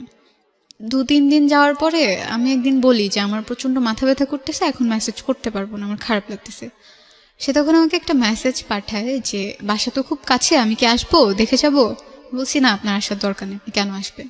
তো সে বলতেছে ওকে ফাইন, আমি মেসেজ করতেছি, যদি খারাপ লাগে তখন বলবেন যে হ্যাঁ খারাপ লাগতেছে। আর এর মাঝখানে সে আরেকটা টেক্সট করে যে আমি আপনার মাথায় হাত বুলাই দিয়ে আপনি ঘুমায় যান। তো ব্যাপারটা একটু আমার কাছে অন্যরকম লাগে, হঠাৎ করে এই কথাটা সে আমাকে কেন বলবে। দেন আমি আবার পরের দিন স্কুলে গেলাম, স্কুলে গিয়ে ফ্রেন্ডদের সাথে এই ব্যাপারগুলো শেয়ার করলাম, সে তো এগুলো বলতেছে। তো ওরা এমন একটা ভাব নিয়ে আমাকে একটা কথা বললো, এই ছেলে তোমাকে প্রপোজ করবে? জীবনেও না, এটা তো জাস্ট সে এমনিই বলে ফেলছে কথার প্রসঙ্গে। আমি বললাম আচ্ছা আমি কি দেখতে এতটাই খারাপ, এতটাই কুৎসিত যে আমাকে সে প্রপোজ করতে পারবে না? বাসায় চলে আসি, আবারও তার সাথে কথা বলা স্টার্ট করি। তো একদিন হুট করে সে আমাকে রাতে প্রপোজ করে বসে। তো করার পরে আমি সেদিন এটা কি তাকে বললাম, এসএমএস এর মাধ্যমেই করে নাকি হ্যাঁ মেসেজেই। মেসেজেই করে? আচ্ছা। তো সে যখন প্রপোজ করে আমি তাকে না করে দিই, রিফিউজ করে দিই। করার পরে সে বললো ওকে ফাইন, তুমি যদি সময় নিতে চাও সময় নিতে পারো, আমার কোনো প্রবলেম নেই, আর আমি জোর করছি না, আমার জোর করার দরকারও হবে না। তখন থেকে সে যেটা করলো, কলেজে আসা কমিয়ে দিল। সে চেষ্টা করছিল ট্রান্সফার হওয়ার অন্য কোনো কলেজে, সেটার জন্য অ্যাপ্লাই করেছে। তো আমার সাথেও তার খুব কম দেখা হতো। একদিন আমি একটা বিয়ের অনুষ্ঠানে গিয়েছিলাম, সো আমি একটা ব্ল্যাক কালারের ড্রেস পরা ছিলাম। তো সেদিন যখন আমি আসছি তার সাথে আমার রাস্তায় দেখা হয়, সেও একটা ব্ল্যাক কালারের ড্রেস পরা ছিল। তো দিন বাসায় আসার পরে মানে বলতেছে হ্যাঁ আজকে তো ম্যাচিং হয়ে গেছে ড্রেসেও। বললাম ম্যাচিং হয়ে গেছে, এটা তো আহামরি কিছু হয় নাই, ম্যাচিং হলেই কি আর না হলেই কি। তো সে বলতেছিল যে হ্যাঁ আপনি মেবি আমার মেসেজে বিরক্ত হচ্ছেন, আমি আর মেসেজ করবো না। বললাম ওকে ফাইন, মেসেজ করার দরকার নাই। তবুও করতো, হঠাৎ করে 2-1টা মেসেজ করতো, আবার করতে করতে কথাও হতো অনেকক্ষণ পর্যন্ত। এর মাঝখানে যেটা হয় যে কোনোভাবে আমার নানু বুঝতে পারে ব্যাপারটা যে না ও কিছু একটার মধ্যে আছে, কারোর মানে সাথে আপনি কথা কিছু একটার বলতেছে। মধ্যে ফল ইন হচ্ছেন। হ্যাঁ। হ্যাঁ, নানু আমাকে একদিন জিজ্ঞেস করে তুমি কি কারোর সাথে কথা বলো? আমি আসলে এই প্রশ্নটার জন্য তখনও প্রস্তুত ছিলাম না। আমি বললাম না তো, আমি কারোর সাথে কথা বলি না, সবকিছু ঠিক আছে। তো যেটা হয় যে সে আমাকে একদিন রাতে বলল সে বাংলাদেশের বাইরে চলে যাওয়ার জন্য ট্রাই করতেছে, চলে যাবে, পড়াশোনা আর করবে না, এখানে স্টপ থাকবে। তো এটা বলার পরে আমার খারাপ লাগে যে কেন চলে যাবে, এখানেই থাকতো, পড়াশোনা করতো, কথা তো হচ্ছিলই, ফিল করতেছিলাম কিছু একটা হয়তো বা হচ্ছে। আর যেটা হতো, আমার তো খুব একটা ফ্রেন্ড ছিল না, আমার সবসময় লোনলি ফিল হতো যে আমার সাথে কথা বলার মতো কেউ নাই, আমাকে কেয়ার করার মতো কেউ নাই, আমি কোথাও গেলে আমার সাথে ঘুরতে যাওয়ার মতো কেউ নাই। তো একদিন রাতে সে আমাকে বললো তার পাসপোর্ট হয়ে গেছে, এখন সে ভিসার জন্য অ্যাপ্লাই করবে, সে চলে যাবে। ছেলেটার নাম কি ছিল? ওকে আমি মুশি বলে ডাকতাম। ঠিক আছে, you can call here Mushi, no problem. হ্যাঁ। Okay. তো বিদেশ কেন যাচ্ছে? তার পড়তে ভালো লাগে না, এই জন্য সে চলে যাবে। ওকে। তো একদিন সে বললো যে সবকিছু ডান, এখন সে চলে যাবে, শুধু ডেটটা আসা বাকি। তো সেদিন রাতে অনেকক্ষণ পর্যন্ত কথা বলছি। তো সে আমাকে সেদিন একটা কথা বলছিল যে আজকের পরে হয়তো বা আর কখনো কথা হবে না, কারণ 2-1 দিনের মধ্যে তো আমি চলে যাবো, এই কয়েকদিন অনেক ব্যস্তও থাকবো, সারাদিন তো আর মেসেজ করা পসিবল না, যেহেতু আমরা ফোনে কথা বলি না। তো আমি মেনে নিলাম, আচ্ছা ফাইন। তো সেদিন রাতে অনেকক্ষণ পর্যন্ত কথা বলতে বলতে আমি তার প্রতি অনেক বেশি উইক হয়ে গেছিলাম। তো কথা না বলে থাকতে পারতাম না, কথা বলতেই হতো, সেটা মেসেজের থ্রুতেই হোক বা ফোনের থ্রুতেই হোক। তো ওই দিন রাতে আমি তাকে সে আমাকে প্রপোজ করেছিল, সেটার অ্যান্সার দিয়ে দিই যে না I can't live without you, আমার লাগবেই আপনাকে, আমার আপনার সাথে কথা বলা লাগবেই, আমি থাকতে পারবো না এইভাবে। তো সে বললো আচ্ছা ঠিক আছে, দেখি কি করা যায়। তো আমি তাকে খুব রিকোয়েস্ট করি বাংলাদেশের বাইরে না যাওয়ার জন্য। তো তাকে আমি যেতে না করার পরে সে বললো আচ্ছা আমি বাসায় কথা বলে দেখি, যেহেতু আমি সবার ছোট, আর আমার বড় আমার বোনরা আছে, আমার দুলাভাইরা আছে, তাদের সাথে আমি কথা বলে দেন তোমাকে জানাবো। তো 2 দিন পরে সে বললো ওকে ফাইন, আমি যাচ্ছি না, আমি পড়াশোনাটা কন্টিনিউ করব। তো এর মাঝখানে বাসায় প্রবলেমগুলো চলছিল, আব্বু টোটালি আমাদের সাথে যোগাযোগ করা অফ করে দিছে, খুবই রেয়ার তার সাথে আমার কথা হতো। ভাইয়ার কাছ থেকে জিজ্ঞেস করতাম সে কেমন আছে, ঠিক মতো খাচ্ছে কিনা। তো ভাইয়ার কাছ থেকে আপডেট পেতাম বলে বাবাকে আমিও কল করা অফ করে দিই, যেহেতু সে আমাকে ওভাবে কথা বলতে চায় না আমার সাথে, একটু এড়িয়ে চলছিল। তার মুশির সাথে আমি আমার ফ্যামিলির ব্যাপারগুলো তখন পর্যন্ত শেয়ার করিনি। আমি ভয় পেতাম যদি আমি এগুলো বলার পরে সে আমার সাথে রিলেশনটা না রাখে, এই ভয়গুলো কাজ করতো বলে আমি কখনো তার কাছে বলিনি। আর সেও কখনো আমাকে জিজ্ঞেস করেনি আমি নানু বাড়িতে কেন থাকি। ক্লাস 9টা এভাবে পার হয়ে গেল। আমি যখন ক্লাস 10-এ উঠলাম তখন আমার আম্মু বাংলাদেশে আসেন। তো আম্মু যখন বাংলাদেশে আসেন আমাকে বলা হয় যে আম্মু বাংলাদেশে আসবেন, ভাইয়া তাকে রিসিভ করতে যায়। আম্মু আমার ছোট মামার বাসায় উঠে, মামার বাসা ঢাকাতেই ছিল। তো আমি আর নানু গ্রাম থেকে ঢাকাতে যাই। যখন ঢাকাতে যাব তখন নানুর হাতে টাকা ছিল না। তো আমি টিউশন পড়াতাম, আমার 2টা কাজিনকে পড়াতাম। মানে আমি এতটা খুশি ছিলাম আম্মুকে দেখবো যে আমি সেই টাকাগুলো সব নানুকে দিয়ে দিছি, বলতেছি এটা দিয়ে আমরা ঢাকায় যাব, আম্মুর জন্য কিছু একটা কিনবো, এতদিন পর সে আসতেছে। তো আমি যখন ঢাকায় যাই, আমি গিয়ে আমার বড় মামার বাসাতে উঠি নানু সহ। আম্মু আসে ভাইয়ার সাথে। আম্মু যখন আসে সে আমাকে ওভাবে না খেয়াল করেনি, মানে সে চিনতে পারতেছিল না। সে ভাবতেছিল কত বছর পরে আসলো বলো তো? আম্মু প্রায় 2.5 বছর। 2.5 বছর পরে। আচ্ছা। তো আমি অনেক রোগা হয়ে গেছিলাম, খুব কালো হয়ে গেছিলাম। সে ওভাবে আমাকে বুঝতেই পারেনি যে এটাই আমি হব। সে একটু অবাক হয়ে গেছে আমাকে দেখে। তো এটা বলার পরে আমি হেসে দিছি। তো আম্মু আমাকে জড়ায় ধরলো, হাঁকটাক করলো। যেদিন প্রথম 2 বছর থেকে 2.5 বছর পর আমি আম্মুর সাথে শুলাম রাতে, অনেক গল্প করলাম এতদিন কি হয়েছে। আম্মুর সাথে অনেক গল্প করার পরে পরের দিন আমরা শপিং করতে যাই মামি সহ। সেখান থেকে আমরা শপিং টপিং করে বাসায় আসি। তো আর কি সব ধরনের কথাই তখন পর্যন্ত বাসায় হয়। খালামুনির সাথে বাবার ওই অ্যাফেয়ারটার কথাও তখন হচ্ছিল। তো আম্মুকে মামা অনেক দোষারোপ করছিল। আম্মু বলতেছিল আসলে আমার কিছু করার নেই, এটা আমার ভাগ্যে ছিল, এই জন্য হয়ে গেছে, এখন আমি কি করতে পারি। বাট আমি চাই আমি আমার ছেলে মেয়ে নিয়ে সবসময় একসাথে থাকবো, সুখে থাকবো। আচ্ছা। আর আমি কোনো বিয়েও করব না। এই ডিসিশনটা আম্মু তখনই নেয়। আর তখন থেকে আমি ঠিক করি যে জীবনে যাই করি না কেন, যত বড়ই হই না কেন, আম্মুর জন্য করব প্রত্যেকটা জিনিস। আর তার জন্য হলেও আমাকে এমন একটা লেভেলে গিয়ে দাঁড়াতে হবে, স্ট্যাবলিশ হতেই হবে, যাতে মানুষ আমাকে কোনো কিছু না বলতে পারে বা আমার মাকে কোনো কিছু না বলতে পারে। যখন ক্লাস 10 উঠলাম তখন আম্মু আমার সাথে গ্রামে চলে আসে নানু বাসায়। নানু বাসায় তো তখন আমি আর নানুই থাকতাম, কারণ আমার ছোট খালামণির তখন আরেকটা বিয়ে হয়ে গেছে। তো খালামণির বিয়ে হয়ে যাওয়ার পর খালামণি শ্বশুর বাড়িতে থাকে, আমি নানু আম্মু একসাথে থাকতাম। আস্তে আস্তে অনেক মাস থাকার পরে আম্মু ডিসাইড করে আম্মু আর যাবে না জর্ডান, সে অন্য কোথাও যাওয়ার ট্রাই করবে। ভাইয়াও ছিল, ভাইয়াও থাকতো আমাদের সাথে, সে ঢাকাতে পড়তো, তখন আসতো। ভাইয়ের সাথে না আমার খুব ঝগড়া হতে লাগলো, তখন ও আমাকে সহ্য করতে পারতো না। আম্মু আমাকে প্রচন্ড আদর করতো এই জন্য। আচ্ছা। তো ওর সাথে জেলাসি করার কারণে ঝগড়াটাও অনেক বেশি হতো, তো সম্পর্কটাও আস্তে আস্তে খারাপ হতে থাকে। আমি ওর সাথে খুব একটা কথা বলতাম না, কারণ কথা বলতে গেলেই সে রেগে যায়, আমার সাথে ঝগড়া করে। এরপর সাথেও আমার কন্টিনিউয়াসলি কথা হচ্ছে। কথা বলার প্রসঙ্গে আমি একদিন ওকে বলি যে আমার আম্মু তো আগে বাংলাদেশের বাইরে থাকতো, আম্মু এখন বাংলাদেশে এসেছে। তো বলছে আচ্ছা ঠিক আছে। এরপরে একদিন আম্মুকে দেখতে চাইলো। ওদের বাসার খুব কাছে আমার একটা নানু বাড়ি ছিল, আমি সেখানে বেড়াতে যাওয়ার পরে সেদিন প্রথম ও আম্মুকে দেখে। ওদিন ওভাবেই যায়। যাওয়ার পর একদিন আমার নানু কথা প্রসঙ্গে আম্মুকে বলে, মানে নানু কিভাবে যেন জেনে ফেলে যে আমার কারোর সাথে একটা সম্পর্ক চলছে। আমি ঘুমিয়েছিলাম, মাঝরাতে নানু কথাটা আম্মুকে বলেছে। আমার পুরোপুরি তখনও ঘুম আসেনি, আমি শুনছিলাম নানু কি বলে, কিন্তু আমি তখন কিছু বলিনি। আর নানু ভেবেছে আমি ঘুমিয়ে পড়েছি।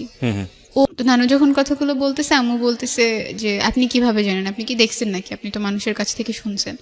আমার মা চায় না আমি কারো কাছে ছোট হই, তার যদি আমাকে বকা দেওয়ার লাগে বা কিছু বলার লাগে সে আমাকে আলাদা বলবে, তাও কারো সামনে বলবে না। আম্মু বারবার বলতেছিল আপনার কাছে তো কোনো প্রমাণ নাই যে সে কারোর সাথে রিলেশনে আছে, বা আপনি তো দেখেন নাই, আপনি এগুলা কেন বলবেন। আর যেটা হয়েছে হয়েছে, ও যদি করেও থাকে আমি সেটা নিয়ে ওর সাথে কথা বলবো, আপনি এই ব্যাপারগুলো অ্যাটলিস্ট বাইরে কাউকে বলবেন না। তো পরদিন আম্মু হঠাৎ করে বিকেলে আমাকে একা ডেকে নিয়ে জিজ্ঞেস করে যে তুমি কি কারোর সাথে ফোনে কথা বলো।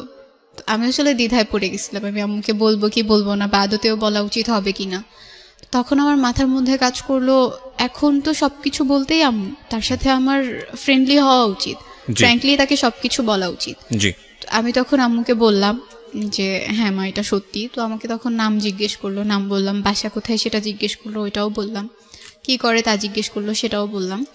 আমার এসএসসি পরীক্ষা যখন কাছে চলে আসলো, তো তখন একদিন রাতে আমার খুব মন খারাপ ছিল, আমি এফএম শুনছিলাম। তো আমার মা আমাকে জিজ্ঞেস করলো যে তুমি কি করছো পড়া না রেখে, এফএম কেন শুনছো। তো আমি বললাম যে তুমি একটু শোনো, তোমার ভালো লাগবে। তো সেই সময়টা থেকে আমি আর আম্মু মিডনাইটে যেই শোগুলো হতো বা রাতে যেই শোগুলো হতো সেগুলো একটা ইয়ারফোন ভাগ করে শুনতাম। মার আম্মুও সঙ্গে? শুনতো, আমিও শুনতাম। আচ্ছা আচ্ছা, হ্যাঁ, ওকে। আম্মুর এটা একটা নেশার মতো হয়ে যায়, সে প্রতিদিন শুনতো, আমাকে শুনতে নিতে দিত না। আমি যখন শুনতে যেতাম তখন বলতো যাও গিয়ে পড়তে বসো, তোমার শোনা লাগবে না, তুমি বাচ্চা মানুষ, সেগুলো শুনে কি করবা। ওকে। আমি পড়তে বসতাম, আবার লুকিয়ে লুকিয়ে নানুর ফোন থেকেও শুনতাম। আম্মু একটা কাজ করলো, আমাকে নানুর ফোন ধরতে একদম নিষেধ করে দিল। মানে সে চাচ্ছিল আমিও একটু এইসব সম্পর্ক থেকে দূরে থাকি, পড়াশোনায় ইনভলভ হয়ে যাই। এই কারণে নানুর ফোনটা ধরতে বারণ করছে, আর নানু আমাকে তার ফোনটা ধরতে দিত না। আর আমি তো নানুর ফোন থেকেই মেসেজ করতাম, তখন কি করবো এই জন্য টেনশনে পড়ে গিয়ে আম্মুর ফোন থেকেই লুকিয়ে লুকিয়ে একটু একটু মেসেজ করতাম, আর লুকিয়ে লুকিয়ে একটু একটু ফোনে কথা বলতাম। ও আমাকে সব সময় রিকোয়েস্ট করতো দেখা করার জন্য, কিন্তু আমি বাসার সবাইকে ভয় পেতাম বলে দেখা করতাম না, কখনোই করতাম না। যতটুকু দেখা হতো, আমি যদি স্কুলে যেতাম কখনো সামনে পড়ে গেলে দেখা হতো, এছাড়া দেখা হতো না। একদিন তার একটা ফ্রেন্ডের মাধ্যমে আমাকে একটা গিফট দেয়, তো সেটা আমি যখন বাসায় নিয়ে এসে আলমারিতে রেখে দিছি, আম্মু যখন আলমারিটা খুলছে সেটা সে দেখে ফেলছে। তো তার কথা হচ্ছে, আমি তো তোমাকে টাকা দিই নাই, তুমি এটা কোত্থেকে পাইছো, আমাকে বারবার জিজ্ঞেস করতেছিল এটা কে দিল। আমি তখন আম্মুকে বললাম, বলার পরে বলতেছে ওকে ফাইন, গিফট নিয়ে আসছো ভালো কথা, এটা তো এখন রিটার্ন করতে পারবো না, করলেও হয়তো সে এটা নিবে না। এরপর থেকে তুমি কখনো তার কাছ থেকে কোনো গিফট আনবে না, কোনো কিচ্ছু আনবে না, আমি যদি দেখি তুমি আনছো তো তোমাকে মার দিব। তো আমি বললাম আচ্ছা ঠিক আছে, আনবো না। আমার মা আমাকে একটা কথা বলছিল ওই দিন, যে এমন কিছু করো না যাতে সেও খারাপ থাকে তুমিও খারাপ থাকো, বা আমার মতোই তোমার সাথে কিছু একটা ঘটে। জি। তখন থেকে না এই ব্যাপারগুলো আমাকে খুব টাচ করা স্টার্ট করলো। আমার মনে হতে থাকলো, হ্যাঁ আমার যদি বিয়ে হয়, বিয়ের পরে যদি আম্মুর মতো কিছু একটা আমার সাথে ঘটে, আমারও যদি সেপারেশন হয়ে যায় বা ডিভোর্স হয়ে যায়, এই ব্যাপারগুলো খুব বেশি টাচ করতো আমাকে। তবুও রিলেশনশিপটা আমি কন্টিনিউ করছিলাম। পরীক্ষার একদম আগ দিয়ে আমি আমার বয়ফ্রেন্ডের সাথে ব্যাপারগুলো শেয়ার করি, আমার ফ্যামিলিতে যা যা ঘটছে সব কিছু বলি, এক্সেপ্ট আব্বুর সাথে খালামুনির অ্যাফেয়ারটা বাদ দিই। এইটুকু স্কিপ করে পুরো ঘটনাটা বলি যে তাদের মাঝখানে একটা সম্পর্ক ছিল, যার কারণে আম্মুর সাথে আব্বুর সেপারেশন হয়ে গেছে। তো তখন সে প্রথমবার এটা জানতে পারে। তো সে আমাকে তখন খুব সান্ত্বনা দেয়, কয়েকদিন খুব কেয়ার করা স্টার্ট করে, বাট তারপর থেকে সে আমাকে অ্যাভয়েড করা স্টার্ট করে দেয়। আমার সাথে কথা বলতো না, আমি কল দিলে কল কেটে দিত, আমি মেসেজ দিলে রিপ্লাই দিত না। তো আমার পরীক্ষা চলে আসছে বিধায় আমিও ওইগুলোকে একটু সাইডে রেখে দিলাম, আমি আমার মতো করে পড়াশোনা করতে লাগলাম। পরীক্ষা দেওয়ার পরে 14 ফেব্রুয়ারিতে ভ্যালেন্টাইন্স ডে ছিল, সেদিন সে আমাকে একটা মেসেজ দিল। এই পরীক্ষা চলাকালীন তার সাথে আমার কোনো কথা হয়নি, তো মেসেজ দেওয়ার পরে শুধু সেই দিনটাই কথা হয়েছে রাতে মেসেজে। তো এর মাঝখানে আমার ভাইয়া পড়াশোনা টোটালি ছেড়ে দিছে বলে আম্মু ডিসাইড করে যে ওকে বাংলাদেশের বাইরে পাঠিয়ে দিবে। আমার আঙ্কেল থাকে মালয়েশিয়া, তো তার সাথে কথা বলে ভাইয়াকে মালয়েশিয়া পাঠিয়ে দেওয়া হয়। তখন আমার পরীক্ষা চলছে, আমার একটু মন খারাপও ছিল, ভাইয়া চলে গেছে। তো এটা নিয়ে ওর সাথে আমার মাঝে মাঝে কথা হতো যে ভাইয়া চলে গেছে, এখন তো কারোর সাথে আমি ঝগড়াও করতে পারি না, গল্প করার মতো কেউ নাই, সো খারাপ লাগে। আর আমি একদম একা হয়ে গেছি, পরীক্ষা বলে কোনো ফ্রেন্ডও আমাকে সময় দিতে পারে না, কারোর সাথে কথাও হয় না। তো সে একটু কোম্পানি দিত আমাকে, যতটুকু পারতো দিত। আচ্ছা। তো আমার যেদিন রেজাল্ট পাবলিশড হয় সেদিন সবার প্রথমে ওই আমাকে আমার রেজাল্টটা জানায়। তো আম্মুর ফোনে কল দিছে, তো আম্মু ভাবছে আমার কোনো ফ্রেন্ড মেবি, আম্মু আমাকে দিয়ে দিছে। তো আমি যখন বললাম আমার রেজাল্ট পাবলিশড হয়েছে আম্মু, সিজিপিএ এত, তো আম্মু বলতেছে কে কল দিছে। তো এখন তো বলতে পারতেছি না সে কল দিছে। তো আম্মু জিজ্ঞেস করতেছে তোমার ফ্রেন্ড কল দিছে, তোমার ফ্রেন্ডের রেজাল্ট দেয়নি? বলছি না, ওর রেজাল্ট এখনো পাইনি। তো রেজাল্ট পাবলিশড হওয়ার পরে ডিসাইড করতেছিল সবাই আমাকে কোথায় রাখবে, কোথায় ভর্তি করবে। আমার ইচ্ছে ছিল ঢাকায় ব্যাক করার, ঢাকাতেই পড়ার, বাট আম্মু চাচ্ছিল না, কারণ থাকা খাওয়ার একটা প্রবলেম হবে, আর সে মেয়েদের কোনো হোস্টেলেও আমাকে রাখবে না। মানে গ্রামের মানুষের একটা ধারণা হচ্ছে হোস্টেলে থাকা মানেই মেয়েরা খারাপ হয়ে যায়।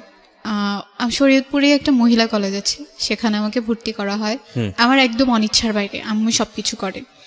তো ওখানে আমি যখন ভর্তি হই, বাসা থেকে কলেজে যেতে প্রায় 1 ঘন্টা লাগতো, বাট অনেকটা জার্নি করতে হতো। সো আম্মু চাচ্ছিল না যে আমি বাসায় থাকি, আর মামারাও অনেক কিছু বলতো, মামুনি অনেক কিছু বলতো, আমার বড় মামি যে, এজন্য কেউ চাচ্ছিল না যে আমি বাসায় থেকে পড়ি।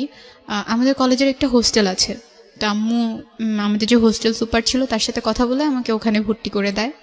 আমি প্রথম 1 মাস বাসা থেকে কলেজটা কন্টিনিউ করি, এরপরে হোস্টেলে উঠে যাই। আমার যখন রেজাল্ট পাবলিশড হয় আর আমি কলেজে ভর্তি হব, তার 2 দিন আগেই আম্মু আবার জর্ডানে চলে যায়। ওকে। তো চলে যাওয়ার পরে আমি 1 মাস কলেজ থেকে বাসায় যাতায়াত করতাম। পরে যখন আমি চলে গেলাম তো আম্মু নানুর সাথে কথা বললো, মানে মামারা চাচ্ছিল যে নানু ঢাকায় চলে যাক, নানু ঢাকায় গেলে নানুকে তারা দেখবে, কিন্তু যদি নানু এখানে থাকে নানুকে তারা খাবার টাবার কোনো কিছু দিবে না। সো আম্মু নানুর সাথে একদিন কথা বললো, কথা বলে জিজ্ঞেস করলো আপনি কি চান, আপনি যদি চান ঢাকায় যেতে আপনি যেতে পারেন, কিন্তু যদি এখানে থাকেন আপনার সব দায়িত্ব আমি নিব, ওটা আপনার ভাবা লাগবে না। তো নানু ডিসাইড করলো যে সে গ্রামেই থাকবে, সে ঢাকাতে মামাদের বাসায় যাবে না। আম্মুই তখন থেকে নানুর দেখাশোনাটা করে আসতেছে। আমি কলেজে ভর্তি হয়ে গেলাম 2016 ডিসেম্বরে স্কাউট ক্যাম্প হয়, আমাদের কলেজ থেকে স্কাউট ক্যাম্পে যাওয়া হয়। তো আমরা মোট 16 জন গেছিলাম। তো ওখানে গিয়ে রোভার মুডে আমাদের কলেজ থেকে যে 8 জন সিলেক্ট করা হয় সেই 8 জনের মাঝখানে আমিও ছিলাম। তো রোভার মুডে গিয়ে আমাদের পাশের তাঁবুতেই কিছু ছেলেরাও ছিল মেয়েরাও ছিল। তো আমি একদিন, ওরা আমাদের কাছ থেকে একটা পানির পট নিছে, তো সেটা আনার জন্য যখন ওদের তাঁবুর ভেতরে যাই একটা ছেলে ওখানে শোয়া ছিল। তো সে কিছু একটা বলছে, আমি ওটা শুনিনি, আমি ওখান থেকে বের হয়ে চলে আসি। আমি একটু ফ্ল্যাশব্যাকে যাব, এর মাঝখানে সাথে টোটালি আমার কথা অফ হয়ে যায়। আমরা কোরবানির ঈদের পরে একবার দেখা করছিলাম, তো যেদিন দেখা করি সেদিন আমরা বাইরে দেখা করি, সেটাই তার সাথে আমার বাইরে প্রথমবার দেখা। তো দেখা করার পরে ভালোই ছিল দিনটা, আমরা ফুচকা খেয়েছি, ঘুরেছি। এরপরে যখন আমি বাসায় আসলাম সেদিনও সে আমার সাথে কথা বলছে। এরপরে সে আমার সাথে একদম টোটালি কথা বলা অফ করে দিছে। আমি তাকে 1000বারও ফোন দিছি, সে কখনো আমার কল আর পিক করে নাই, আমার সাথে টোটালি কোনো যোগাযোগ করে নাই। আমি যখন হোস্টেলে চলে গেছি তখনও সে আমার সাথে আর যোগাযোগ করে নাই। ইভেন সে কেন আমার সাথে কথা বলতেছে না সেটার কোনো রিজনও সে তখন আমাকে দেয়নি। ওকে। তো যখন স্কাউট ক্যাম্পে গেলাম ওখানে অনেক ছেলে কথা বলতে আসতো, কিন্তু কারোর সাথে আমি কথা বলতাম না। মানে আমার মনে হচ্ছিল ছেলেদের প্রতি আমার কেমন যেন একটা অ্যালার্জি তৈরি হয়ে গেছে, ওদের কাছ থেকে একটু দূরে থাকতাম। ওকে। ওখান থেকে যেদিন চলে আসলাম সেদিন আমার একটা ফ্রেন্ড ছিল হোস্টেলের, ও আমাকে একটা ছেলের কথা বললো যে তোমাকে পছন্দ করে, তোমার সাথে কথা বলতে চায়। তো আমি বলছি না, আমার নাম্বার টাম্বার দিও না, আমার কথা বলতে ইচ্ছে করে না, আমি কথা বলবো না। তো সেদিন আমরা একসাথেই ঘুমাই, তো একসাথে একদম স্কাউট ক্যাম্প থেকে এসে সেই সকালবেলা ঘুমাইছি, ঘুম ভাঙছে রাতে, মনেই ছিল না কখন সকাল পেরিয়ে দুপুর পেরিয়ে গেছে। তো ওর ফোনে ফোন দেয় সেই ছেলেটা, যে ছেলেটা ওর কাছে বলছে। তো ওই ছেলেটা ওকে ফোন দেওয়ার পরে ও বলে, আমাকে খুব রিকোয়েস্ট করে যে তুমি 5 মিনিট কথা বলো, তোমার সাথে কথা বলতে চায়। তো আমি 5 মিনিট তার সাথে কথা বলার পরে সে সব কিছু বলার পরে আমার ফোন নাম্বার চাইলো, আমি তাকে আমার কন্ট্যাক্ট নাম্বার দেইনি।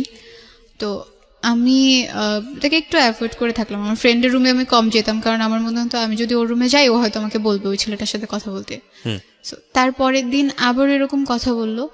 তো কথা বলার পরে আমার মনে হলো যে আচ্ছা একটু কথা বলে দেখি কেমন, এতবার যখন রিকোয়েস্ট করছে কথা বলি। মানে তখন কি তোমার মুশির সঙ্গে সম্পর্কটা আছে? না, নাই। আচ্ছা, ওকে, ঠিক আছে, বলো।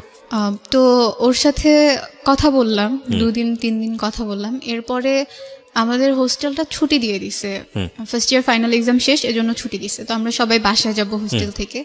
তো যেদিন আমি বাসায় যাব আমার ফ্রেন্ড যে ওই ছেলেটাকে বলে রাখছে যে তুমি আসবা, ওর সাথে তোমাকে দেখা করাই দিব, এটা আমি জানতাম না। আর ওই ছেলেটাকে সেটাও আমি জানতাম না, আমাদের পাশের তাঁবুতেই নাকি ছিল, আমি তখনও তাকে দেখিনি।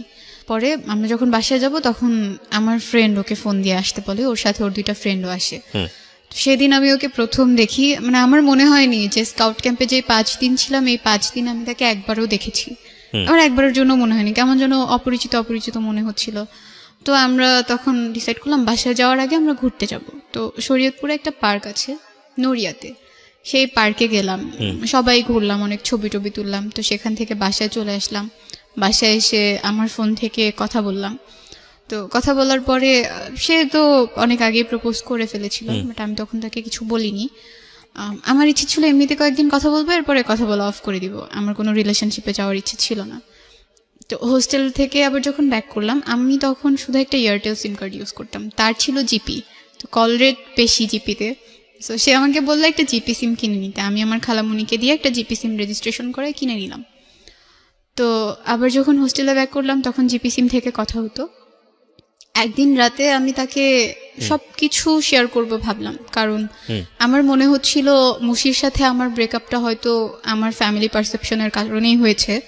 তো এই জন্য আমি চাইলাম এবার যদি আমি কোনো রিলেশনশিপে যাই এইগুলোর জন্য যেন কোনো প্রবলেম আমাকে ফেস করতে না হয়। যদি সে সবকিছু মেনে রিলেশনটা কন্টিনিউ করতে চায় করবে, আর যদি সে না চায় এখন থেকেই বাদ দিয়ে দিব কথা বলবো না। তো আমার আগে যে রিলেশন ছিল সেটা বলেছি, এখনো যে তার সাথে আমার ফাইনালি ব্রেকআপ হয়নি এটাও বলেছি। আর আমার বাবা মার যে ব্যাপারগুলো ছিল সেগুলোও বলেছি। আমি নানু বাড়িতে থাকি, হোস্টেল থেকে যখন আমি বাসায় যাই আমি নানু বাড়িতেই যাই, এগুলোও তার কাছে বলেছি। So, মানে তুমি তোমার ব্যাকগ্রাউন্ড, বাবা মার বিষয় সমস্ত কিছু তাকে হ্যাঁ, বলে নিয়েছো? সমস্ত কিছু বলেছি। আচ্ছা, এজন্যই বলেছি কারণ পরে এটা কি মুশি জানতো তোমার এই বিষয়গুলো? হ্যাঁ, কারণ পরে সে তো জানতো। তোমার কাজিনের এক ফ্রেন্ডই হয়, হ্যাঁ, ক্লোজ হ্যাঁ, ফ্রেন্ডই পরে হয়। জানতো। ওকে, হ্যাঁ। তো ওকে বলার পরে ও বললো ওকে ফাইন, আমার এগুলো নিয়ে কোনো প্রবলেম নাই, আর আমি আমার বাসায় কখনো এগুলো জানতেও দিব না, ওইভাবে সবকিছু প্রেজেন্ট করবো যাতে তারাও এই ব্যাপারগুলো না জানতে পারে। তো আমি মেনে নিলাম, ওকে ফাইন। তো কথা বলতাম, আমি যেটা করতাম যে মুশির সাথে যখন রিলেশন ছিল আমি ফোনে কথা বলতাম না। ও চাইতো ফোনে কথা বলতে, আমি কখনো বলতাম না, বা ওর সাথে আমি দেখা করতাম না। আর এবার যেটা করা স্টার্ট করলাম যে আমি ফোনে কথা বলতাম, যতটুকু পারতাম ফোনে কথা বলতাম। আমি যখন বাসায় যেতাম, বাসায় তো একাই যেতাম, যাওয়ার সময় তার সাথে আমি দেখা করে তারপরে বাসায় যেতাম, যাতে ও কখনো এই জিনিসগুলোর জন্য আমাকে না বলতে পারে যে না তুমি তোমার সাথে ফোনে কথা বলো না, দেখা করো না। আমি চাইনি এই জিনিসগুলোর কারণে এই রিলেশনটাও নষ্ট হয়ে যাক। সবকিছু ভালোই চলছিল। তো আমার একটা রুমমেট আপু ছিল, সে আমাকে মানে ও খুব বেশি ফোন দিত বলে আমার রুমমেট আপু একদিন আমাকে বললো জাস্ট 6 মাস যেতে দাও, এই জিনিসগুলো আর থাকবে না এরকম, প্রথম প্রথম তো এই জন্য এত ভালো লাগতেছে। ওকে, তো আমি ওকে বলি কথাটা যে আপু তো এরকম এরকম কিছু একটা বলতেছে, এটা কি সত্যি নাকি 6 মাস গেলেই এরকম সবকিছু চেঞ্জ হয়ে যাবে? তো সে খুব বলতো না না চেঞ্জ কেন হবে। তো তার বাসা থেকে সে সবসময় খুব প্রেসারে থাকতো, খুব কনজারভেটিভ একটা ফ্যামিলি ছিল। মাগরিব আজানের পরে সে কখনোই বাইরে থাকতে পারতো না। কিসে পড়তো ছেলেটা?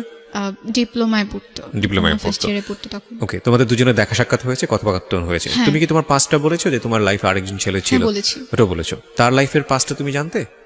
জানতাম, তার কোনো গার্লফ্রেন্ড relationship ছিল না বা কোনো রিলেশন, তুমি ফার্স্ট হ্যাঁ। তার জীবনে। ওকে, ইটস আ মেন্টাল কমপ্লেক্স একটা সিচুয়েশন। তখন তোমার মা জর্ডানে, হ্যাঁ। বাবার সঙ্গে যোগাযোগ নেই তোমার, না। ভাইও তোমার সঙ্গে থাকে না। না, ভাইয়া মালয়েশিয়াতে থাকে। ওকে, তো তোমার তো তুমি বয়ঃসন্ধিকাল পার করছিলে, এখন তো তুমি বুঝো, ইনফ্যাক্ট তুমি এখনো কিছুটা আছে, কারণ মাত্র 17.5 বছর বয়স। এই সময়টাতে মানুষের ব্যক্তিত্বর একটা অনেক বড় পরিবর্তন আসে, শারীরিক পরিবর্তন আসে। এই বিষয়গুলো নিয়ে তুমি কার সঙ্গে শেয়ার করতে? মানে থাকে না যে পরিবারের সবচেয়ে কাছের মানুষের সঙ্গে মনের বিষয়গুলো শেয়ার করা বা অন্যান্য সাপোর্টগুলো পাওয়া, এগুলো কি তোমার নানুর সঙ্গেই তুমি শেয়ার করতে? না না, তাহলে? নানুর সাথে খুব একটা শেয়ার করতাম না। আমার ছোটবেলায় তো আম্মুকে আম্মুই বলে ডাকতাম, আমার সেজু খালামুনি যিনি ছিল তাকে আমি মা বলে ডাকতাম। আচ্ছা, তো খালামুনি এখন পর্যন্ত আম্মুর পরে সবচেয়ে বেশি আপন মানে আমার। তোমাকে সামহাউ সে সাপোর্টটা দিয়েছে। হ্যাঁ, সব সময়। ইউ আর লাকি এনাফ যে তুমি ফ্যামিলির কোনো একজন মেম্বারের কাছ থেকে সাপোর্টগুলো পেয়েছো। আমি প্রশ্নটা এই কারণেই করেছি যে অনেক মেয়ের ভাগ্যেই সেটা বাংলাদেশে জোটে না, এটা এই পারিবারিক কমপ্লেক্সিটির কারণে। তো ওর সাথে দেখা তো হতোই মাঝে মধ্যে। তো সে একদিন আমাকে বলল যে তার সাথে দূরে ঘুরতে যেতে হবে। ওর নাম যে কি তুমি park-এ। বলতে চাচ্ছ না? ওর নামটা বলা যায়। হ্যাঁ, কি নাম ছিল ওর? ফরহাদ। ফরহাদ, হ্যাঁ। ওদের বাসা ছিল মাদারীপুরে, বাট সে ডিপ্লোমাতে পড়তো বলে অন্য জেলায় তো পড়তে হয়, এজন্য শরীয়তপুরে পড়তো। আচ্ছা, তাদের কলেজ থেকে আমাদের কলেজটা খুব কাছে ছিল। তো ওখানেও ঘোরার বেশ কয়েকটা জায়গা ছিল। আমি বললাম ওখানে তো আমরা যেতে পারি, আমার হোস্টেল থেকে কাছে। তো বললো না, আমরা যে পার্কে প্রথমবার দেখা করেছিলাম সেই পার্কেই যাওয়া লাগবে। তো ওইভাবে আসলে আর হয়ে ওঠেনি। এটা নিয়ে সে কয়েকদিন আমার সাথে খুব রাগ ছিল, কথা বলেনি। একদিন মুশি আমাকে ফেসবুকে মেসেজ দেয়, মানে এই সম্পর্ক চলাকালীন সময়? না না, সম্পর্ক তখনও নাই, ফরহাদের সাথে সম্পর্ক তখন চলছে। এক্স্যাক্টলি, আমি সেটাই বলছি যে সেকেন্ড রিলেশনশিপে তুমি তখন ফরহাদের সাথে সম্পর্ক। হ্যাঁ, বলো। তারপর? আমার ফেসবুক আইডির পাসওয়ার্ডটা ফরহাদের কাছে ছিল, মেসেজটা আমি সিন করার আগে ফরহাদ সিন করে। তো ও জানতো মুশির ব্যাপারে সবকিছু জানতো, বাসা কোথায়, নাম কি, সবই জানতো মোটামুটি, শুধু ছবিটা দেখেনি। দেখে সে বুঝতে পারে যে এটাই সেই ছেলে। তো যখন সে বুঝতে পারে, সে আমার আইডি থেকে না তার আইডি থেকে তাকে মেসেজ দেয়। ওকে, ফরহাদ নিজে যেচে মুশিকে মেসেজ দিতে যায় কেন? কারণটা কি, প্রয়োজনটা কি ছিল? মানে সে আসলে আমার আইডি থেকে যদি বলে যে আমার সাথে তার এখন রিলেশনশিপ চলছে, আমি তো দেখে ফেলবো সব যখন আমি ফেসবুকে যাব। এই জন্য সে তার আইডি থেকে মেসেজ দিয়ে সব বলে যে ওর সাথে এখন আমার রিলেশন চলছে, আপনি ওকে আর নক দিবেন না। আচ্ছা আচ্ছা। তো এগুলো আমাকে মুশি পরে বলে, আমার একটা ফ্রেন্ডের মাধ্যমে আর কি আমি জানি যে হ্যাঁ এরকম এরকম কিছু একটা হয়েছে। তো আমার খুব রাগ লাগে ফরহাদের উপর যে কেন এটা ওকে বলার কি দরকার ছিল, ওর সাথে যেচে কথা বলার কি দরকার ছিল, না বললেও তো পারতো, রাইট, এটাকে এড়িয়ে গেলেও পারতো। সে সব সময় যেচে ওকে নক দিত, কি করে, কোথায় আছে, কি করতেছে, আমাকে আর নক দিচ্ছে কিনা, আমার ফোনে কথা বলতেছি কিনা, এগুলো সবকিছু সে চেক করতো। তো আমার জিপি নাম্বারটাও ছিল মুশির কাছে, সেজন্য সে করলো আমাকে সিমটাই চেঞ্জ করে ফেলতে বললো। তো আমি আমার সিম কার্ডটা চেঞ্জ করে ফেলছি তার জন্যই আবার। জি। এরপরে আবার সবকিছু ঠিকঠাক চলতেছে। সে সবকিছুতে না খুব সন্দেহ করা স্টার্ট করলো, আগে যেমন ছিল এই সেরকম ছিল ফরহাদ না। হ্যাঁ, ফরহাদ আচ্ছা ফরহাদ। তো আমার ব্যাপারগুলো খুব গায়ে লাগতো যে কেন আমি রিলেশন করি বলে আমার কোনো স্বাধীনতা থাকবে না? আমার ফ্রেন্ড আছে, সে ছেলেই হোক মেয়েই হোক, তার সাথে আমি কথা বলবো না? আর যেহেতু আমার ফেসবুক আইডির পাসওয়ার্ডটা তার কাছে আছে, সে তো দেখতেছে আমি কার সাথে কথা বলতেছি, কি কথা বলতেছি, আর সবকিছুই সে দেখতেছে। আমি এগুলো নিয়ে তার সাথে বেশ কয়েকবার কথা বলেছি। যখনই কথা বলতাম তখনই সে রাগ হয়ে যেত, আর আমাকে একটা কথাই বলতো যে তোমার সাথে রিলেশন করা আমার জীবনে সবচেয়ে বড় পাপ। একদিন মানে কথা প্রসঙ্গে বলতে বলতে সে একদিন আমাকে বলে উঠলো যে আমার মা তো কখনো তোমাকে মেনে নিবে না। তুমি যেই ফ্যামিলির মেয়ে, যেমন একটা ফ্যামিলি ব্যাকগ্রাউন্ড আছে তোমার, এই ফ্যামিলির মেয়েকে তো কেউ কখনো বিয়েই করবে না। আর আমি আমার পাশে তোমাকে নিয়ে কিভাবে দাঁড়াবো? তো তখন আমি তাকে বললাম যে রিলেশনের আগেই তো আমি এগুলো সব বলে নিছি, এমন না যে আমি বলিনি। তো এখন কেন এইসব কথা আমাকে শুনতে হচ্ছে? তো বলছে তোমার যদি ভালো না লাগে তুমি রিলেশন না রাখো আমার সাথে, আমার কোনো প্রবলেম নেই। তখন আমার সেকেন্ড ইয়ারে উঠে যায় আর কি, আমার পড়াশোনার প্রেশারটা অনেক বেশি বেড়ে যায়, কারণ সেকেন্ড ইয়ারে খুব একটা সময় পাই না আমরা। ওর খুব ইচ্ছে ছিল, ফরহাদের খুব ইচ্ছে ছিল ডিফেন্সে জব করার। ওকে। সে আর্মিতে জবের জন্য খুব একটা ট্রাই করতে থাকে, তার হয়েও যায়। হয়ে যাওয়ার পরে জানুয়ারিতে, এই যে 2019-এর জানুয়ারিতে তার ট্রেনিংয়ে যাওয়ার কথা।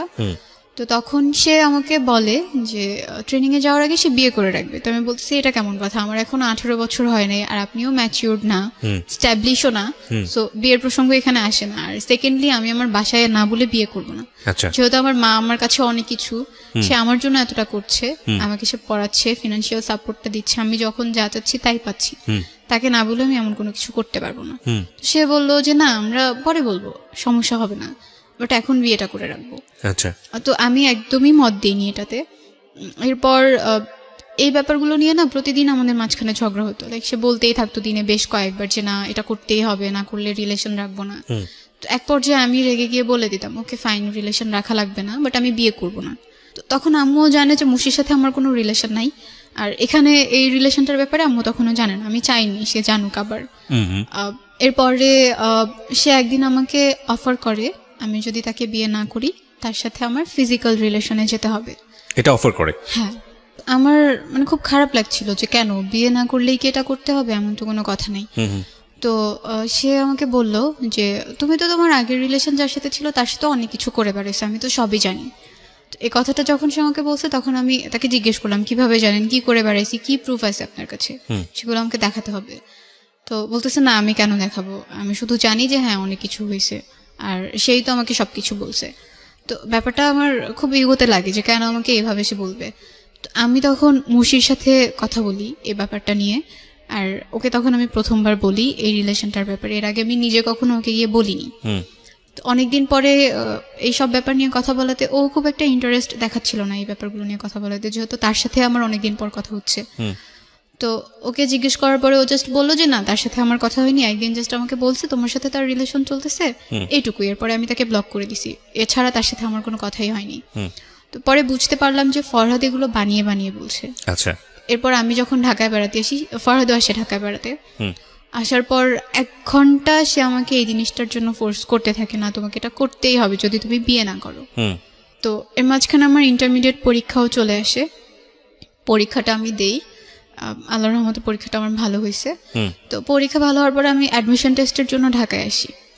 ঢাকায় আসার পরে সে ঢাকায় আসে, আবার ফরহাদ ঢাকায় এসে আবার আমার সাথে দেখা করে। তো সেদিন প্রায় 2 ঘন্টার মতো আমি তার সাথে ছিলাম, সেদিনও সে এই একই ব্যাপার নিয়ে কথা বলতেছে। আবার আমি চাচ্ছিলাম একটু ভালো সময় কাটাতে, আমি চাচ্ছিলাম তাকে সব খুলে বলতে, তাকে বোঝাতে যে না এটা করা ঠিক হবে না, এটা কেন করব, আর বিয়েও যদি করি সেটাও পরে করব, এখনো তো বিয়ের বয়স হয়ে যায় না যে এখনই বিয়ে করা লাগবে।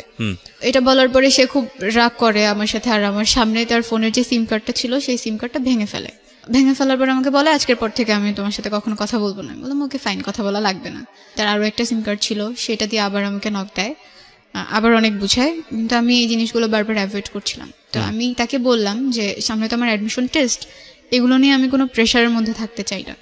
রোজার ঈদের মধ্যে আমি আবার গ্রামে আসি নানু বাসায় বেড়াতে। জি। নানু বাসায় থাকি 2 দিনের মতো, 2 দিন পরে আমি ঢাকায় যাই, গিয়ে আমি আমার একটা ভাইয়ার বাসায় বেড়াতে যাই ঢাকায়। ভাইয়ার বাসায় যখন যাই আমার প্রচণ্ড রকমের জ্বর চলে আসে, প্রচণ্ড কাশি আসতো, কাশির সাথে রক্তও পড়তো। তো সবাই ভাবছিল যক্ষা হয়েছে হয়তো। তো এটার জন্য হসপিটালে যাওয়া লাগতো আমার প্রায় প্রতিদিন, কফ পরীক্ষা করা লাগতো, ব্লাড টেস্ট করা লাগতো, একদিন কফ পরীক্ষা করার পর সেটা রিপোর্ট দেয়, তো বলে যে আবারও কফ পরীক্ষা করা লাগবে। তো আমি কফ পরীক্ষা আবারও করতে যাই। যাওয়ার পরে সেদিন রিপোর্ট নিয়ে জাস্ট গাড়িতে উঠছি, এখন বাসায় যাব। বাসায় যখন যাওয়ার জন্য গাড়িতে উঠলাম, হুট করে আম্মু আমাকে কল দেয়। কল দেওয়ার পরে আম্মু আমাকে বলতেছে তুমি কই। আমি বললাম যে হ্যাঁ আমি এখন হসপিটাল থেকে বাসায় যাচ্ছি। তো আম্মু বলল যে তোমাকে একটা কথা বলবো, তুমি একটু সাইডে গিয়ে আমাকে কল দাও। তো গাড়িতে ছিলাম, এই জন্য সাইডে যেতে পারিনি। গাড়ি থেকে নেমে আমি আম্মুকে কল দিলাম। কল দেওয়ার পর আমাকে বলতেছে তোমার বাবা আজকে মারা গেছে। হোয়াট? হ্যাঁ, আমাকে আম্মু তখন বলে যে তোমার বাবা আজকে মারা গেছে। তো তার ভেতরে কথাটা বলার মধ্যে না ওরকম কোনো ফিলিংস ছিল না যে সে কান্না করতেছে, সে ইমোশনাল হয়ে গেছে, এমন কোনো কিছু ছিল না। হুট করে যখন এটা শুনলাম, এর মাঝখানে বাবার সাথে তো আমার কোনো যোগাযোগ ছিল না, আমি জানতামও না যে সে কোথায় আছে, কার সাথে আছে। আম্মু মাঝে মধ্যে নাকি কল দিত, আম্মুর সাথে মাঝে মধ্যে কথা হতো। আম্মুকে বললাম যে আচ্ছা ঠিক আছে, আমি তোমার সাথে পরে কথা বলি, এটা বলে আমি বাসায় চলে আসলাম, ভাইয়াদের বাসায়। তো এর মাঝখানে সবাই জেনে গেছে ব্যাপারটা, সবাইকে বলা হয়েছে। তখন পর্যন্ত না আমার খারাপ লাগতেছিল না, আমার কেন জানি মনে হইতেছিল যে বাবা মনে হয় মরে গেছে, ভালোই হয়েছে। এখন হয়তো বা তাকে কেউ বলবে না যে সে তো খারাপ ছিল, এখন হয়তো বা কেউ তার উপর ভাগ বসাতে আসবে না, বা আমার আম্মুকে আর কোনো কথা শুনতে হবে না। আমি মনে মনে খুশি হয়েছি যে হ্যাঁ মরে গেছে তো ভালো হয়েছে। এখন তো আমি বলতে পারবো সবাইকে যে আমার বাবা মারা গেছে। এখন আমাকে এই কথাটা বলতে হবে না যে আমার বাবা মা সেপারেট, তার আলাদা থাকে। The line is very very important for everybody. যারা ফ্যামিলিতে আছেন, সন্তান যদি আপনার কাছে ইম্পর্টেন্ট হয়ে থাকে, এই কটা লাইন একটু মাথায় রাখেন সারাটা জীবনের জন্য। ওকে, তারপর? এরপর আমি ভাইয়ার বাসায় গেলাম। ভাইয়ার বাসায় যাওয়ার পরে ভাইয়া ভাবছে যে আমি জানি না কিছু, মানে আম্মু যে আমাকে বলছে এটাও আমি কারোর কাছে তখনও বলিনি। তো ভাইয়া বলতেছে তোমাকে একটু মিরপুরে যাওয়া লাগবে, তোমার ফুপ্পি যাইতে বলছে। আব্বু তখন ফুপ্পির বাসায় মারা গেছেন। তো আমি ভাইয়াদের সাথে মিরপুরে গেলাম। আমার ভেতরে ওরকম কোনো কিছুই কাজ করতেছিল না যে আমার বাবা নাই, আমার একটা জিনিস হারাই গেছে, এরকম কোনো কিছু আমার ফিল হচ্ছিল না, আমার কান্নাও আসতেছিল না। আমি ফুপ্পি বাসায় যখন যাই, রোডে অনেক জ্যাম থাকার কারণে প্রায় রাত হয়ে যায়, 8টার মতো বেজে যায়। যাওয়ার পরে ওখানে গিয়ে আমাকে প্রথম কথা শুনতে হয় আসছে এখন ঢং দেখাইতে আসছে, বাবা মারা গেছে, তার মধ্যে কোনো কিছুই কাজ করে না, সে এখন রূপ দেখানোর জন্য আসছে, এটা বলতেছিল মেবি আমার কাজিনরা। তো যাওয়ার পরে আমি বাবাকে দেখতে পারিনি, তখন তাকে মাটি দেওয়া হয়ে গেছে কালশি কবরস্থানে। তো ওখানে 5 মিনিটের মতো মনে হয় আমি ছিলাম, এর বেশি আমি থাকিনি। আমি ভাইয়াদেরকে বলে, ফুপ্পিদেরকে বলে চলে আসছি, কারণ আমি ওখানে কেন থাকবো, যেহেতু বাবাকে আমি আর দেখতে পারতেছি না, আর ওখানে সবাই বাজে ধরনের কথা বলতেছে, তো চলে আসছি ওখান থেকে। আসার পরে যেটা জানতে পারি যে বাবা নাকি খুব করে চাইতো আমি একবার তার সাথে দেখা করি, সে নাকি আম্মুকে সবসময় বলতো। তো আম্মুও একবার আমাকে বলছিল যে তোমার বাবাকে তোমার ফোন নাম্বার দিব, আর তোমাকে তোমার বাবার ফোন নাম্বারটা দিব, তুমি তার সাথে গিয়ে একবার দেখা করে আসো। তো দেখা হয় নাই, কারণ আমি অসুস্থ হয়ে গেছিলাম, এই জন্য আর দেখাটা করতে পারিনি। ওখান থেকে আসার পরে আমার অতটা খারাপ লাগতেছিল না, কেন জানি আমার খুব খুশি লাগতেছিল, অনেক বেশি খুশি লাগতেছিল। আজকে আমি সবার কাছে বলবো যে হ্যাঁ আমার বাবা মারা গেছে, আমি ফেসবুকে একটা স্ট্যাটাস দিব আমার বাবা মারা গেছে। হয়তো আর কোনোদিনও কারো কাছে আমাকে বলতে হবে না, ছোট হতে হবে না যে আমার বাবা আলাদা থাকেন, বা একটা ফ্যামিলির রিজনের কারণেই সে আলাদা থাকেন। তো অ্যাডমিশন টেস্টও প্রায় শেষ হয়, এর মাঝখানে আমার বাসায় একটা বিয়ের প্রপোজাল আসে। তো আম্মু চাচ্ছিল যে বিয়েটা হয়ে যাক, আর এর মাঝখানে ফরহাদের সাথেও রিলেশনটা চলছে কোনো রকম। ওইভাবে কথা হতো না, মাঝে মধ্যে কথা হতো, মাঝে মধ্যে সে নক দিত, আর যখনই একটু ভালোভাবে কথা বলতাম তখনই সে আবার সেই বিয়ে, ফিজিক্যাল রিলেশনশিপ এগুলোকে টেনে নিয়ে আসতো। তো এই জন্য আবার 2-3 দিন পর কথা বলতাম, একসাথে কথা বলতাম না। তো আম্মু হচ্ছে যখন বিয়ের জন্য আমাকে প্রেশার দিচ্ছিল, আমি তখন আম্মুকে সব কিছু বুঝায় বলি, আমার যা যা বলার ছিল সবই বলি, যে না আমি পড়তে চাই, আমাকে পড়তে হবে, তোমার জন্য কিছু একটা করতে হবে। আর সোসাইটিতে এমন একটা জায়গায় গিয়ে আমরা দাঁড়াবো, তখন আমাদের পাস্ট টেনে কেউ আর আমাদেরকে কোনো কিছু বলবে না। তোমার ভাইটার কি অবস্থা হলো ওই সময়? ভাইয়া তখনও মালয়েশিয়াতে আছে। তখন মালয়েশিয়াতে? হ্যাঁ, আচ্ছা, ওখানে আছে, ফোন দেয়, মাঝে মধ্যে কথা হয়। তো এর মাঝখানে ফরহাদ যখন আমাকে প্রচণ্ড প্রেশার দিচ্ছিল, আর আমার ফ্যামিলি নিয়ে সে কন্টিনিউয়াসলি আমাকে এক একটা বলতো, আমি তখন ডিসাইড করি এই রিলেশনশিপটা আমি এনিহাও শেষ করে দিব, কন্টিনিউ করব না। মানে ফ্যামিলি নিয়ে বলতো, মানে তোমার বাবা মার সেপারেশন নিয়ে এসে বলতো? সব সময় বলতো, প্রত্যেকটা কথায় কথায় আমাকে এই ব্যাপারটা নিয়ে কথা বলতো। তো এই জন্য আমি তার সাথে রিলেশনটা শেষ করে দিই একদম। তো এরপরে আমি অ্যাডমিশন টেস্ট দেই, আল্লাহর রহমতে আমার ঢাকাতে একটা কলেজে হয়ে যায়, ওখানে অ্যাকাউন্টিংয়ে ভর্তি হই। আম্মুর ব্যাপারটা যেটা আমি সবার কাছে এখনো পর্যন্ত বলি যে আমার মা বাইরে থাকেন না, আম্মু ঢাকাতে থাকেন, এটাই বলি। বা আমি যখন ঢাকাতে স্টে করি তখন যদি অপরিচিত কেউ আমাকে জিজ্ঞেস করে আমি বলি আম্মু গ্রামে থাকেন, আম্মু আমার সাথে থাকেন না। এখনও যে আম্মু বাইরে থাকে এ ব্যাপারটা আমি কারোর সাথে শেয়ার করি না, মানে আমার কাছে খারাপ লাগে। আর এখনও মনে হয় যে আমি যদি এই কথাটা বলি সবাই হয়তো আমাকে হাজারটা প্রশ্ন করবে, কেন বাইরে থাকেন, কি সমস্যা। আর এইগুলোর উত্তর দিতে গেলে আমাকে আবার পেছনের কথাগুলো টানতে হবে। আমি এখনো কারোর কাছে বলি না যে আম্মু বাইরে থাকেন।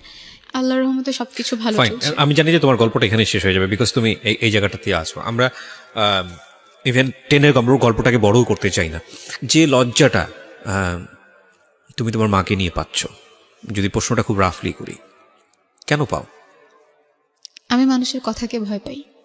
আচ্ছা, মানুষ তোমাকে খাওয়ায় তোমার না, তোমার মা তোমাকে খাওয়ায়? আমার মা। তাহলে যেই মানুষরা তোমাকে একবেলা খাওয়ায় না, সেই মানুষের কথা লজ্জা পেয়ে লাভ কি? যেই মা তার সন্তানকে কাছে রাখতে পারেনি, পরের বিদেশে গিয়ে নিজের জীবনটা বাজি রেখে সারা জীবন কষ্ট করে এবং সংসারের ভালোর জন্য গেল, সংসারটাও হারালো, তো সেই মা তোমাকে রুটি রুজি করে খাওয়ায়, জি তাই না? তোমার ভবিষ্যতের জন্য চিন্তা করে, চাইলে তার একটা বিয়েও করতে পারতো, করেও নাই। জি। মানুষের বাসায় গিয়ে খুব কষ্ট করে কাজ করে বিদেশে, তো সেই মায়ের পরিচয় দিতে তুমি লজ্জা পাও, এটা কি ঠিক হচ্ছে?